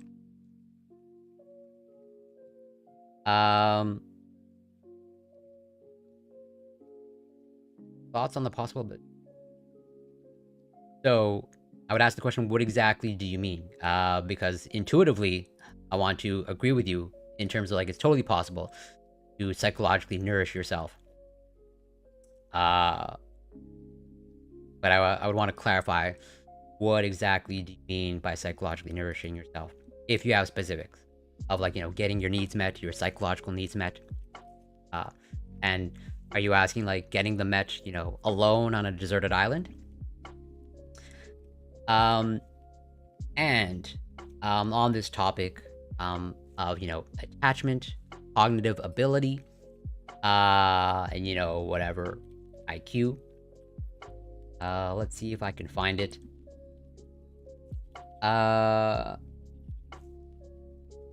Here. So,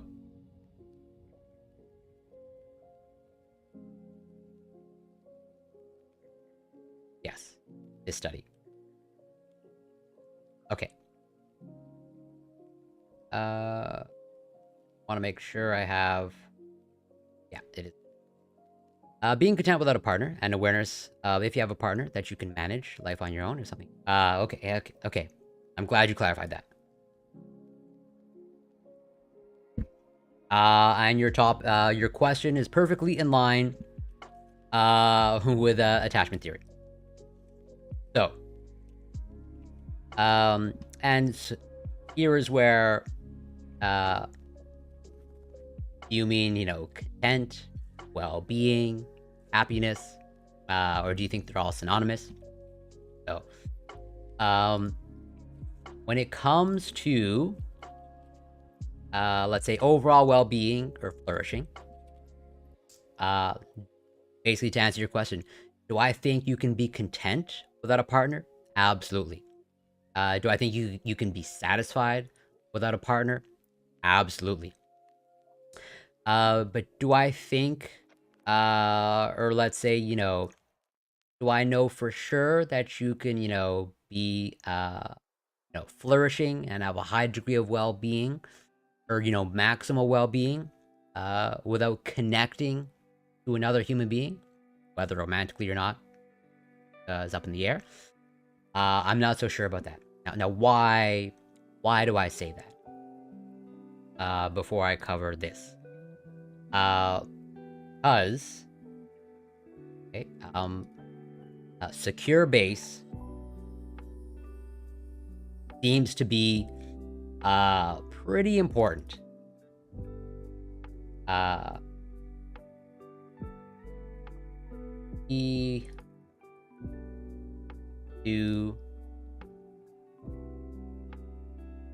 Right. So maybe this will provide a little bit of answers to your question. That's why I want to clarify. Like, do you mean content? Do you mean well-being, flourishing? Okay. So, so what is secure base?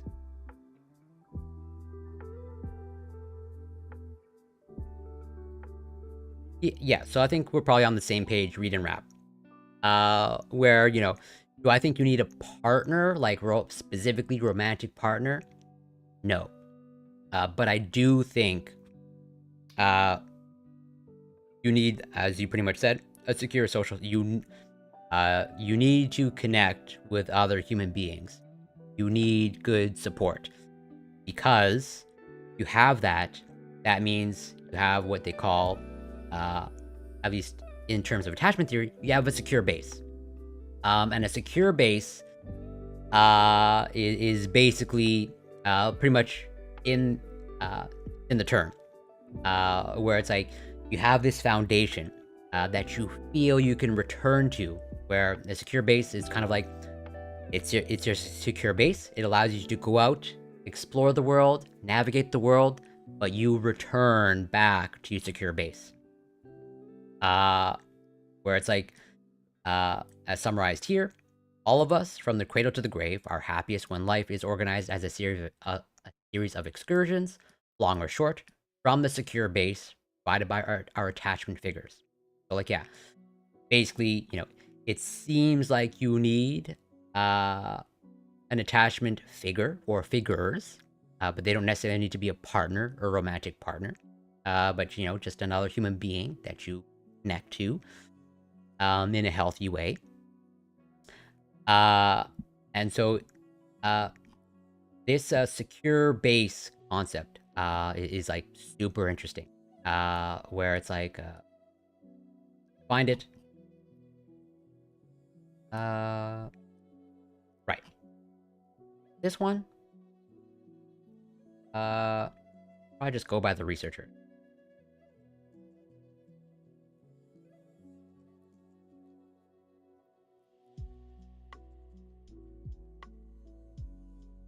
This one.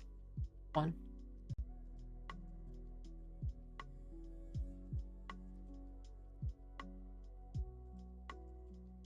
lot of, almost like too much attachment theory. Okay. Pretty sure it's this one.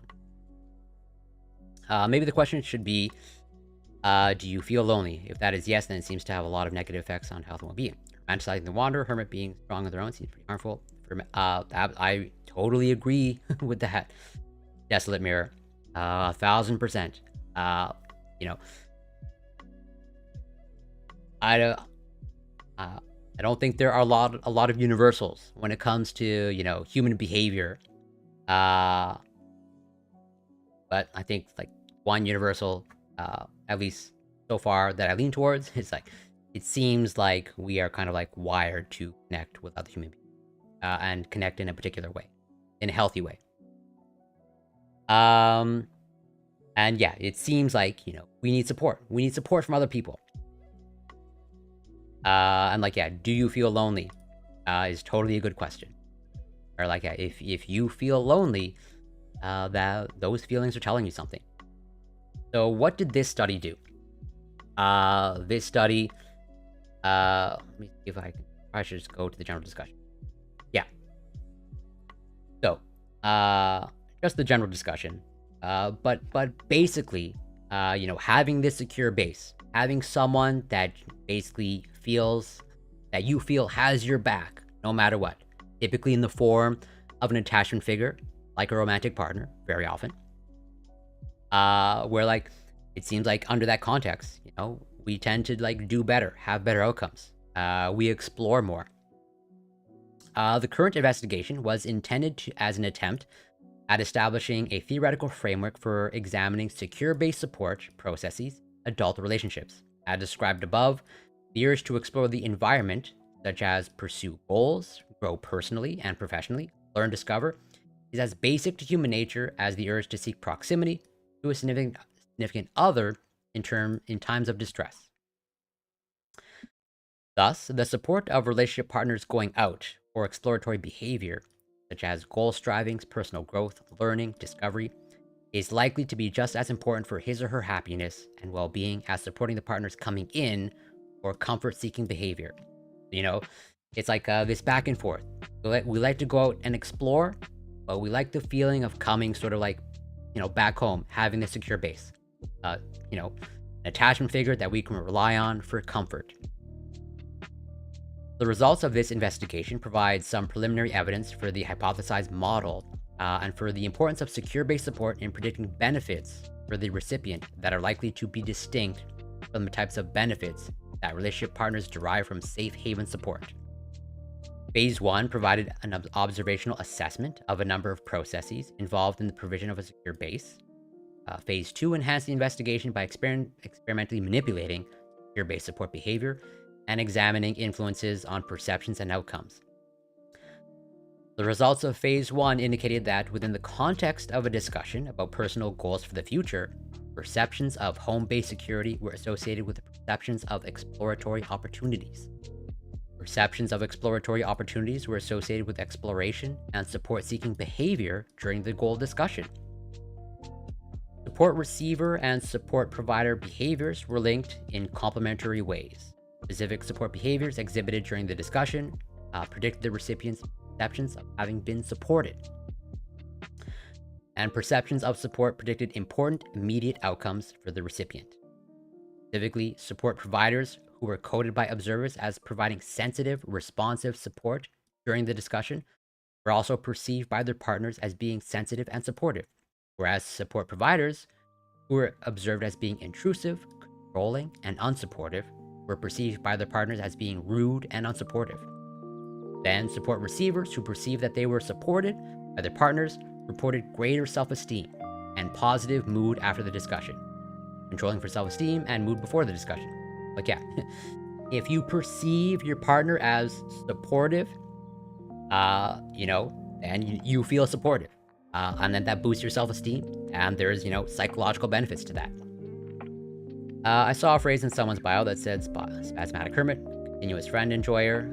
Actually a pretty good life philosophy for those. Yeah, fair enough. So yeah. The results of Phase 2 corroborated those of Phase 1 by showing that experimentally manipulated intrusive interfering support behaviors indicating a lack of the sit back and wait aspect of secure-based support, are perceived more negatively than non-intrusive support behaviors. Path C, perceptions of experimentally manipulated support behavior during a laboratory exploration activity predicted changes in self-esteem and positive mood from before to after the activity. So I'm not going to read this entire, or at least I do want to read it, but there's other things that I want to cover. But basically, this concept of secure base and feeling supported, typically feeling supported by an attachment figure in an intimate relationship. We tend to thrive in that environment. We like that environment. There's psychological benefits to being in that environment. And there's multiple,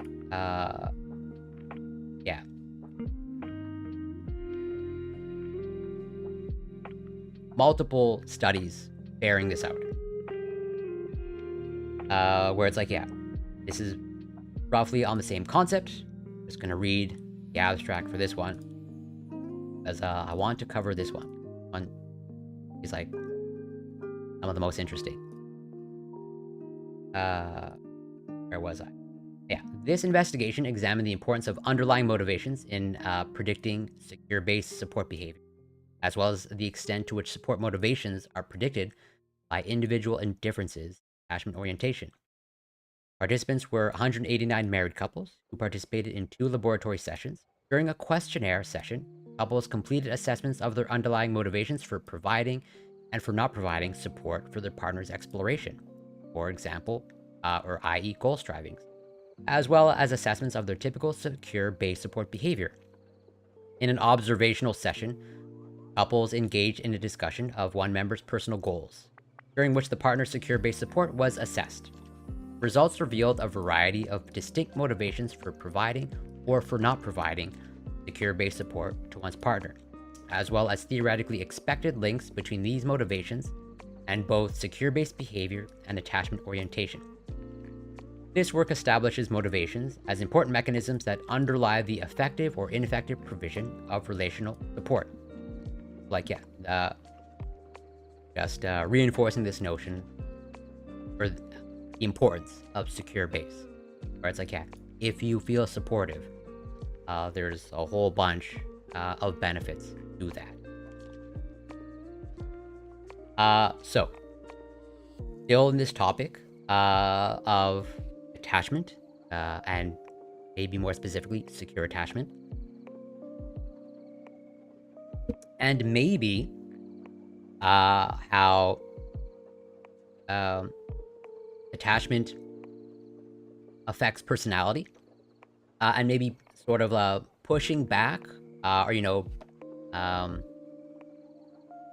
not pushing back, but providing evidence that personality is not only shaped by your biology or your genetics, since I think the common notion put forth that your personality is just derived from your genes or it's rooted in your biology, and that the environment in which you are brought up in doesn't have this great effect on your personality. The personality is just like what you're born with. And this study here, which I think is super interesting, and pretty convincing, since it took place over 30 years. And they assessed attachment style, they assessed personality, they assessed attachment style in childhood, they assessed attachment style in childhood twice, okay? They assessed personality, and then they did it again 30 years later. And then they drew associations. That's why it's called a life history perspective, where it's like, does a certain attachment style, shape your personality? Or is a certain attachment style, a predictor of having, certain, basically a certain dimension of personality? I see a meme about loneliness being as bad as smoking a pack a day now and then. Wonder where that came from. Uh, so I think I saw that meme as well, and I think that was there was research back. I don't know. I don't think they compared specifically smoking a pack of cigarettes. It was probably just like comparing negative outcomes. That it's equally negative in terms of outcomes. That's what I would suspect. So, I think most people are aware of kind of like the big 5 personality dimensions or traits. Conscientiousness, agreeableness, neuroticism, openness, and extroversion. Yeah, either like ocean or canoe.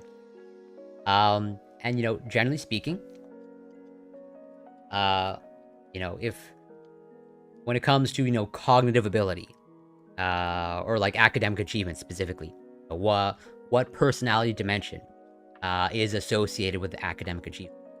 It would be conscientiousness. As in, generally speaking, conscientiousness is associated or correlated with greater academic achievement, on average, better health outcomes. And so if there's kind of like I guess like one personality trait that you want to maybe score high on, it would be conscientiousness. And I think many people just kind of like assume that personality is kind of like rooted in your biology.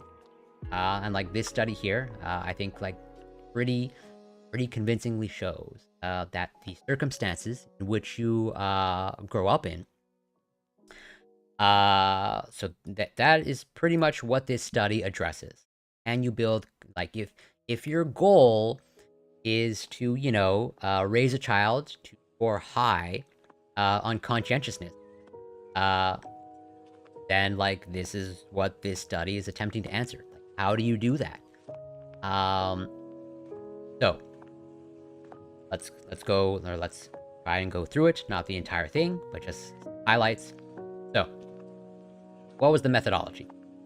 The methodology is we modeled data from Minnesota longitudinal study of risk and adaptation, which has followed participants across 30 years. Participants' early attachment status was assessed in Ainsworth Strange situation, 12 and 18 months.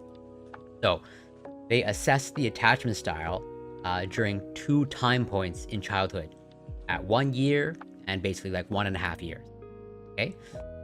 And personality was assessed on Big 5 measures at age 32. So they assessed the attachment style of the child in childhood twice, and then they let the children grow up, and then 30 years later they saw what personality they had, and was there any associations between attachment style and personality or personality dimensions. The answer is yes. So we'll go right to the discussion. Or actually, I'm going to read some of the... I'll just read the highlights. So surprisingly little is known about the developmental experiences that contribute to specific personality traits in adulthood. One reason for this has been the strong focus on genetic contributions to adult personality. And I think this is the common mantra put forth. Of just like, oh yeah, you've just got the genes for high conscientiousness. You've just got the genes for, high openness and neuroticism. Even though, let's say the genetic research on personality, I think is pretty shoddy. There's definitely some good research, but I think on the whole, like, not the highest quality research. But at the same time, it's challenging research to carry out. Which at times has overshadowed environmental factors. Which, yeah, I think that holds true even today, where there's all this focus on genetic contributions, and very little focus on environmental factors. Several personality scholars, however, have emphasized the contributions that genes, the environment, and their interaction are likely to make in shaping personality development into adulthood. This is particularly true of early interpersonal experiences that lead children to become either secure or insecure in relation to their caregivers. Early attachment security assessed in the strained situation predicts greater cooperation and more willingness to reciprocate with others in early and middle childhood. Attributes that are associated with being more agreeable. Early attachment security also forecasts better delay of gratification abilities, or what they would call temporal discounting, where it's like, are you able to kind of like put your short-term goals kind of like on the back burner for the sake of your long-term goals? If your long-term goals are to be in better shape, or increase your fitness, and manage your short-term goals, or not not give in to temptation to have that cheat meal. So yeah, early attachment security also forecasts better delay of gratification abilities, higher executive function, such as cognitive capacities, and greater flexibility of attention, sort of like task switching, or basically flexibility of attention.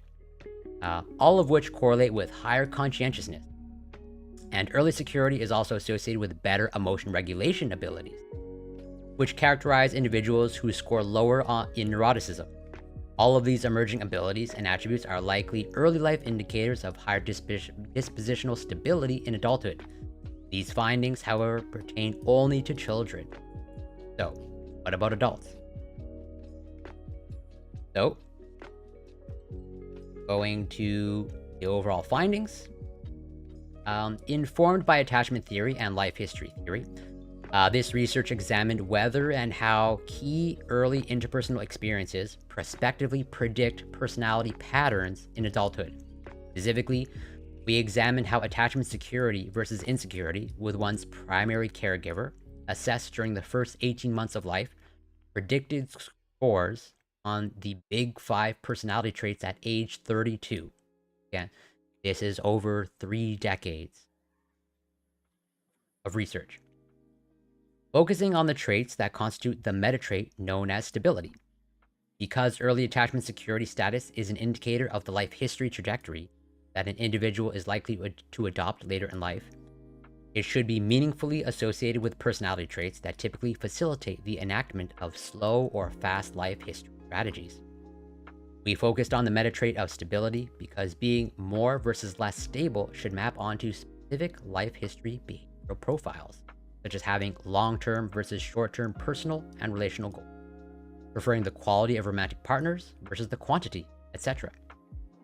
Based on this logic, we derived one confirmatory hypothesis that individuals who were securely attached early in life should score higher on stability in adulthood, whereas those who were insecurely attached early in life should score lower on stability as adults. To complement this hypothesis, we also examined 2 exploratory hypotheses that focused on 2 possible mediation pathways through which early attachment security forecast greater stability in adulthood. The first pathway involved adult attachment representations of childhood, and the second one involved psychopathology symptoms indexed by internalizing and externalizing behaviors. So here's where we get into, I would say, the main findings. We found support for the confirmatory hypothesis, both at the Big 5 trait level and at the meta trait level. As expected, early attachment security, which is assessed twice in a strained situation in first 18 months of life, independently predicted each of the Big 5 traits that constitute stability, agreeableness, conscientiousness, and neuroticism. So they're going to get to it, but being securely attached or having a secure attachment style, you generally score higher on agreeableness, you generally score higher on conscientiousness, you generally score lower on neuroticism. And yeah, that constitutes stability at age 32. But not those that underlie plasticity, extroversion, and openness. It's attachment security did not have much effect on extroversion or openness. Moreover, attachment security significantly predicted variation in stability at age 32. Specifically, children rated as more secure early in life scored higher on the meta trait of stability in adulthood, whereas those rated as more insecure scored lower on stability as adults. These effects remain significant when we statistically controlled for a set of early life socioeconomic variables, offering further evidence that the interpersonal environments that children experience early in life exert a unique impact on personality development. So, despite demonstrating the predicted link between early attachment security and adult personality stability, the exploratory analyses did not reveal any significant mediators of this association. Although early attachment security did predict adult attachment representations assessed at ages 23 and 26, adult attachment interview representations did not significantly predict adult stability scores. Similarly, neither internalizing nor externalizing psychopathology symptoms explained how early attachment security was related to stability in adulthood. We did, however, find that the direct path between early attachment security and adult stability scores remained significant when each of the mediators were statistically controlled. This could indicate a programming effect of early experience. Yeah, it seems like these early experiences in childhood, like they have long-lasting effects into adulthood. For example, even though individuals may encounter other experiences later in development, early attachment security may remain predictive of later personality patterns through its impact on biological systems that are sensitive to input from the early rearing environment. This notion is consistent with studies in the animal literature that have examined the impact of early maternal grooming on the development of rat pups. In these seminal studies, maternal grooming is experimentally manipulated, with one group of rats being randomly assigned to receive poor care. Basically, they're assigning rats to be neglected, and the other to receive better care from the beginning of life. As rat pups grow up, the quality of care they received strongly affects the level of stress reactivity and exploration they display as adults. Rats who received higher quality early care are less stress reactive and explore their environment significantly more than do rats who receive poor early care. In the current study, we find that the quality of the relationship with one's mother, as indexed by the child's attachment security or insecurity in the strained situation, longitudinally predicts his or her degree of stability in adulthood. The meta trait of stability encompasses individual differences in stability of psychosocial functioning. This is because low neuroticism is conceptualized as emotional stability. High conscientiousness reflects motivational stability and the ability to create and work toward long-term goals. And agreeableness is conceptualized as the tendency to maintain stable relationships. Together, the combination of these traits underpins general stability across different domains. Example, relationships, goal orientations, stress proneness. Furthermore, stability is believed to reflect the operation of the serotonergic system, which regulates emotions and motivation. This system could in turn be calibrated by early experiencing programming. In light of both animal models and the known biological substrates of stability, it makes sense the quality of early interpersonal experiences play a unique role in the formation of certain personality traits in humans. So this study has some limitations. For example, we were unable to document mediators of the relation between early attachment, security, and adult personality stability. Despite examining two sets of theoretically compelling potential mediators, adult attachment representations and internalizing and externalizing psychopathology symptoms. In addition, the big five measures were collected only at age 32. Right, so like, even though I would say this is like pretty long term, it's not the entire lifespan. 32 years, hopefully, is not the entirety of one's life for everyone. So it's like, it may be like, somewhere down the line, something changes and the effect that you're seeing doesn't hold up after whatever, 40 years, 50 years, 60 years, whatever.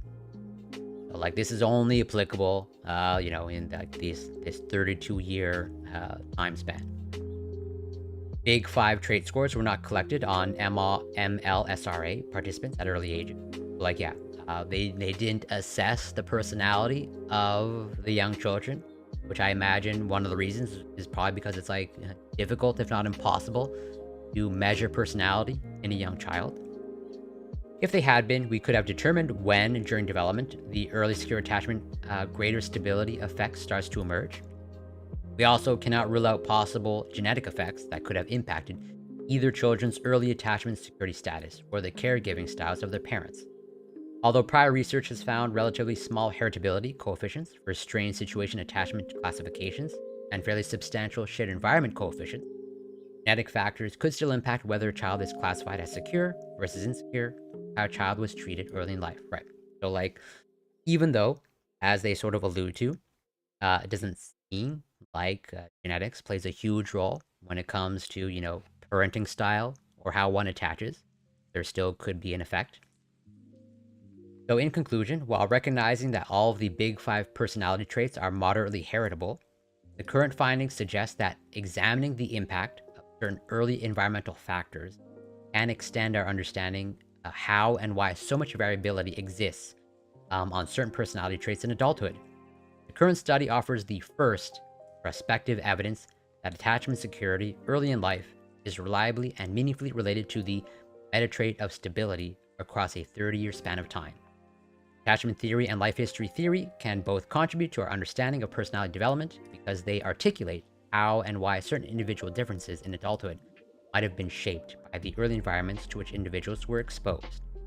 So, pretty much to sum up, in the abstract, participants rated as secure early in life scored higher on agreeableness and conscientiousness and lower on neuroticism in adulthood, whereas those rated as insecure scored lower on agreeableness and conscientiousness and higher on neuroticism. Yeah, I'm glad you found it interesting because I find it like some of the most interesting, where again, as they say in the article, it's just like it's all genetics, or like this focus on genetics, where it's like personality, genetics, let's find the genes for, whatever, openness, conscientiousness. And as they're finding here over like this pretty long-term study, where like they are lit, and it's perspective. Like this was tracked. It's not like looking back in time. Like they took a cohort of people and they tracked them over 30 years, or like from childhood to 32 years of age. They assessed their attachment style in childhood. And then like from there they assess their personality like 3 decades later. And like lo and behold, if you happen to have a secure attachment style, you score higher on conscientiousness, you score higher on agreeableness, and you have lower levels of neuroticism. And you generally speaking, I think if there's one thing that you'd also want to minimize, you'd probably want to minimize neuroticism, or at least it's hard, like I'm sure there's some contexts in which having high neuroticism is adaptable, or like has some sort of advantage. But I think on average, scoring high on neuroticism is probably like an overall negative thing. And so like if you want to maximize conscientiousness, or like increase the chances that someone grows up conscientious and high in agreeableness and lower in neuroticism, then you want to create the environment that hopefully results in a secure attachment style. And we know we have there's good research showing like how do you sort of like ensure someone forms a secure attachment, which I'll probably maybe cover somewhere down the line. But I have literally hundreds of research articles about attachment style, attachment theory, which a lot of it is super interesting. Where again, actually, like I said, if I can find it, why is it weird thing not showing?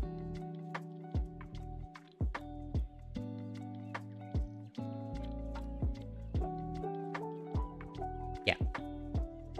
Where, as I sort of mentioned, it seems like we are kind of like wired to connect and with other human beings and connect in a particular way.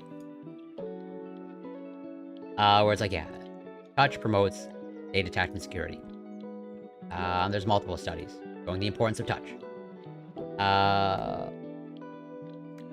Find it. And we also know, or like we have some research showing like, if you have an insecure attachment style And can you like move towards more attachment security? And that's what this is about as well. Or like, yeah, if you've identified yourself as, you have an insecure attachment style, well, you are not doomed to that fate. There are things that you can do to move towards attachment security. And it seems like moving towards the direction of attachment security has a whole host of benefits.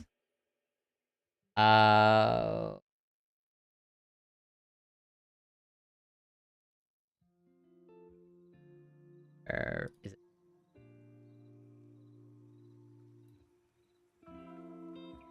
I'm like, yeah. It also, like, attachment security is associated with, like, greater altruism. Oh, and Capadox, welcome. Thank you so much for passing by. What do you think of Pfizer saying they didn't test the vaccines on stopping the Yeah, that's not a surprise. Like, that is a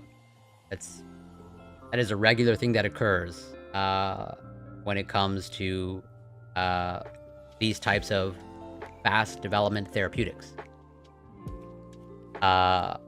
Like that's nothing new. If you follow closely, like any drug development that, let's say, gets orphan drug status or whatever, that's not like what happened with the vaccines is not an outlier, or not like some major outlier. And maybe I can cover that on a future stream. But like if you're not familiar with drug development or the drug pipeline, like sure, you probably view that as, some people might view that as controversial. Like that's not controversial. Like sure, in the middle of a global pandemic, you want to wait a decade to test everything. Like, yes, sometimes the speed of science, or you have to move with the speed of science.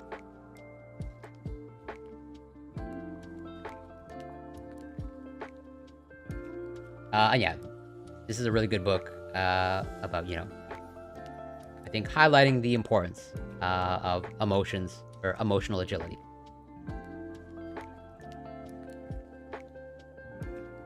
I don't think they sold it necessarily with lies. Like, unless you want to highlight like a specific lie. But like, yeah, I can cover that. I don't think, if you can show me where they said that it will cure COVID, and that Pfizer specifically marketed it that it will cure COVID, I don't think you can find that, because I don't think they ever marketed it that way. At least none of the research.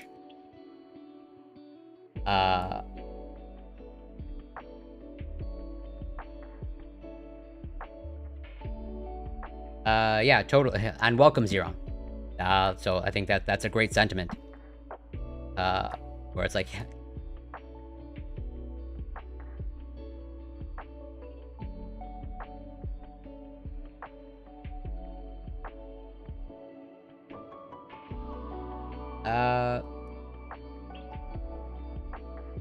so if you show me any sort of marketing document where they said it stopped transmission, and they even then, I don't even think you're characterizing it correctly. Where they said it stopped transmission, because that is a different claim than reducing transmission. Like, I'm more than happy to have this conversation, probably on a future stream.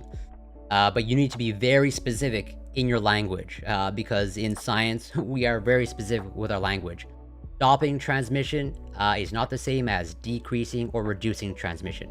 So you show me any sort of Pfizer marketing document that said it stopped transmission, and I will gladly, eat my words, 1,000%.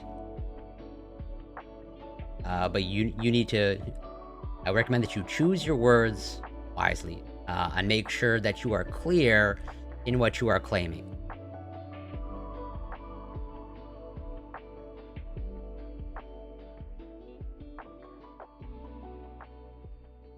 I'm gonna close some tabs.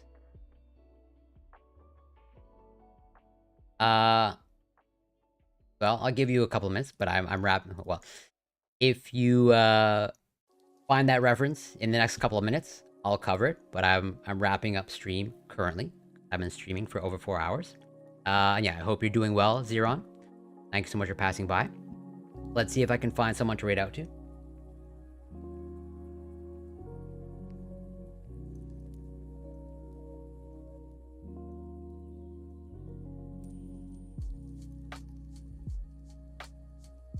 Oh, 1,000%. I think I made my. I'm hoping I've made my position explicitly clear. Of like, I'm against all intellectual property. All intellectual property should be abolished.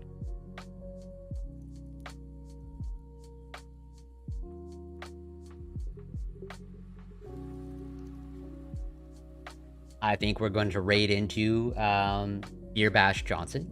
Looked right into them. Another base, I think a base streamer. Let's see. Set that up.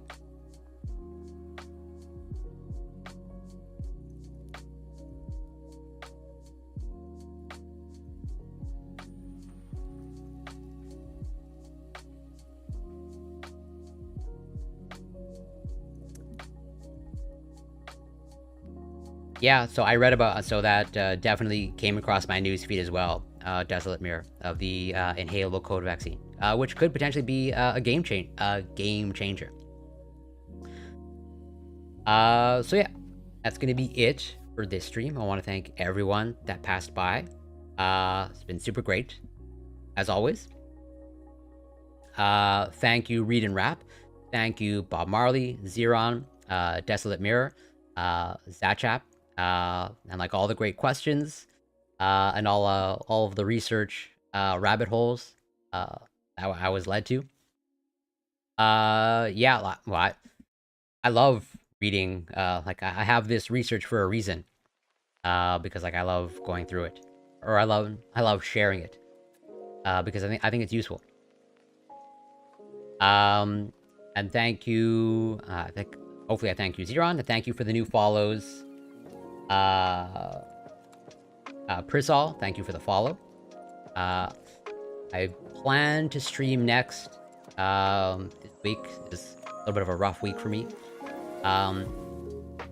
Should be a workout stream on Friday, and I'm gonna try stream again on Tuesday, but I can't make Tuesday or Wednesday. Not 100% sure. But I think worst case scenario, I have a workout stream on Friday.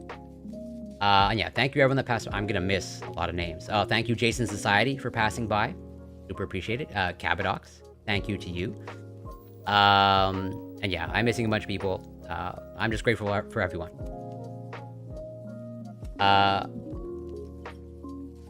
Well, up until now, you couldn't. Although this is still in development. This is early stage development. I'm like, yeah. Generally speaking, you couldn't. But it seems like this is a new avenue of research. So we're going to raid into Beer Bash Johnson. Give them a follow, because they provide great content. I'm gonna set that up. Yeah, looks like we're raiding into them. Yeah, thank you everyone. Can't thank everyone enough. Grateful for everyone passing by. Yeah, and if you want to join, the Discord and send it there, I'll be happy to cover it. But yeah, until next time, take care and be well, and give a follow to Beer Bash Johnson.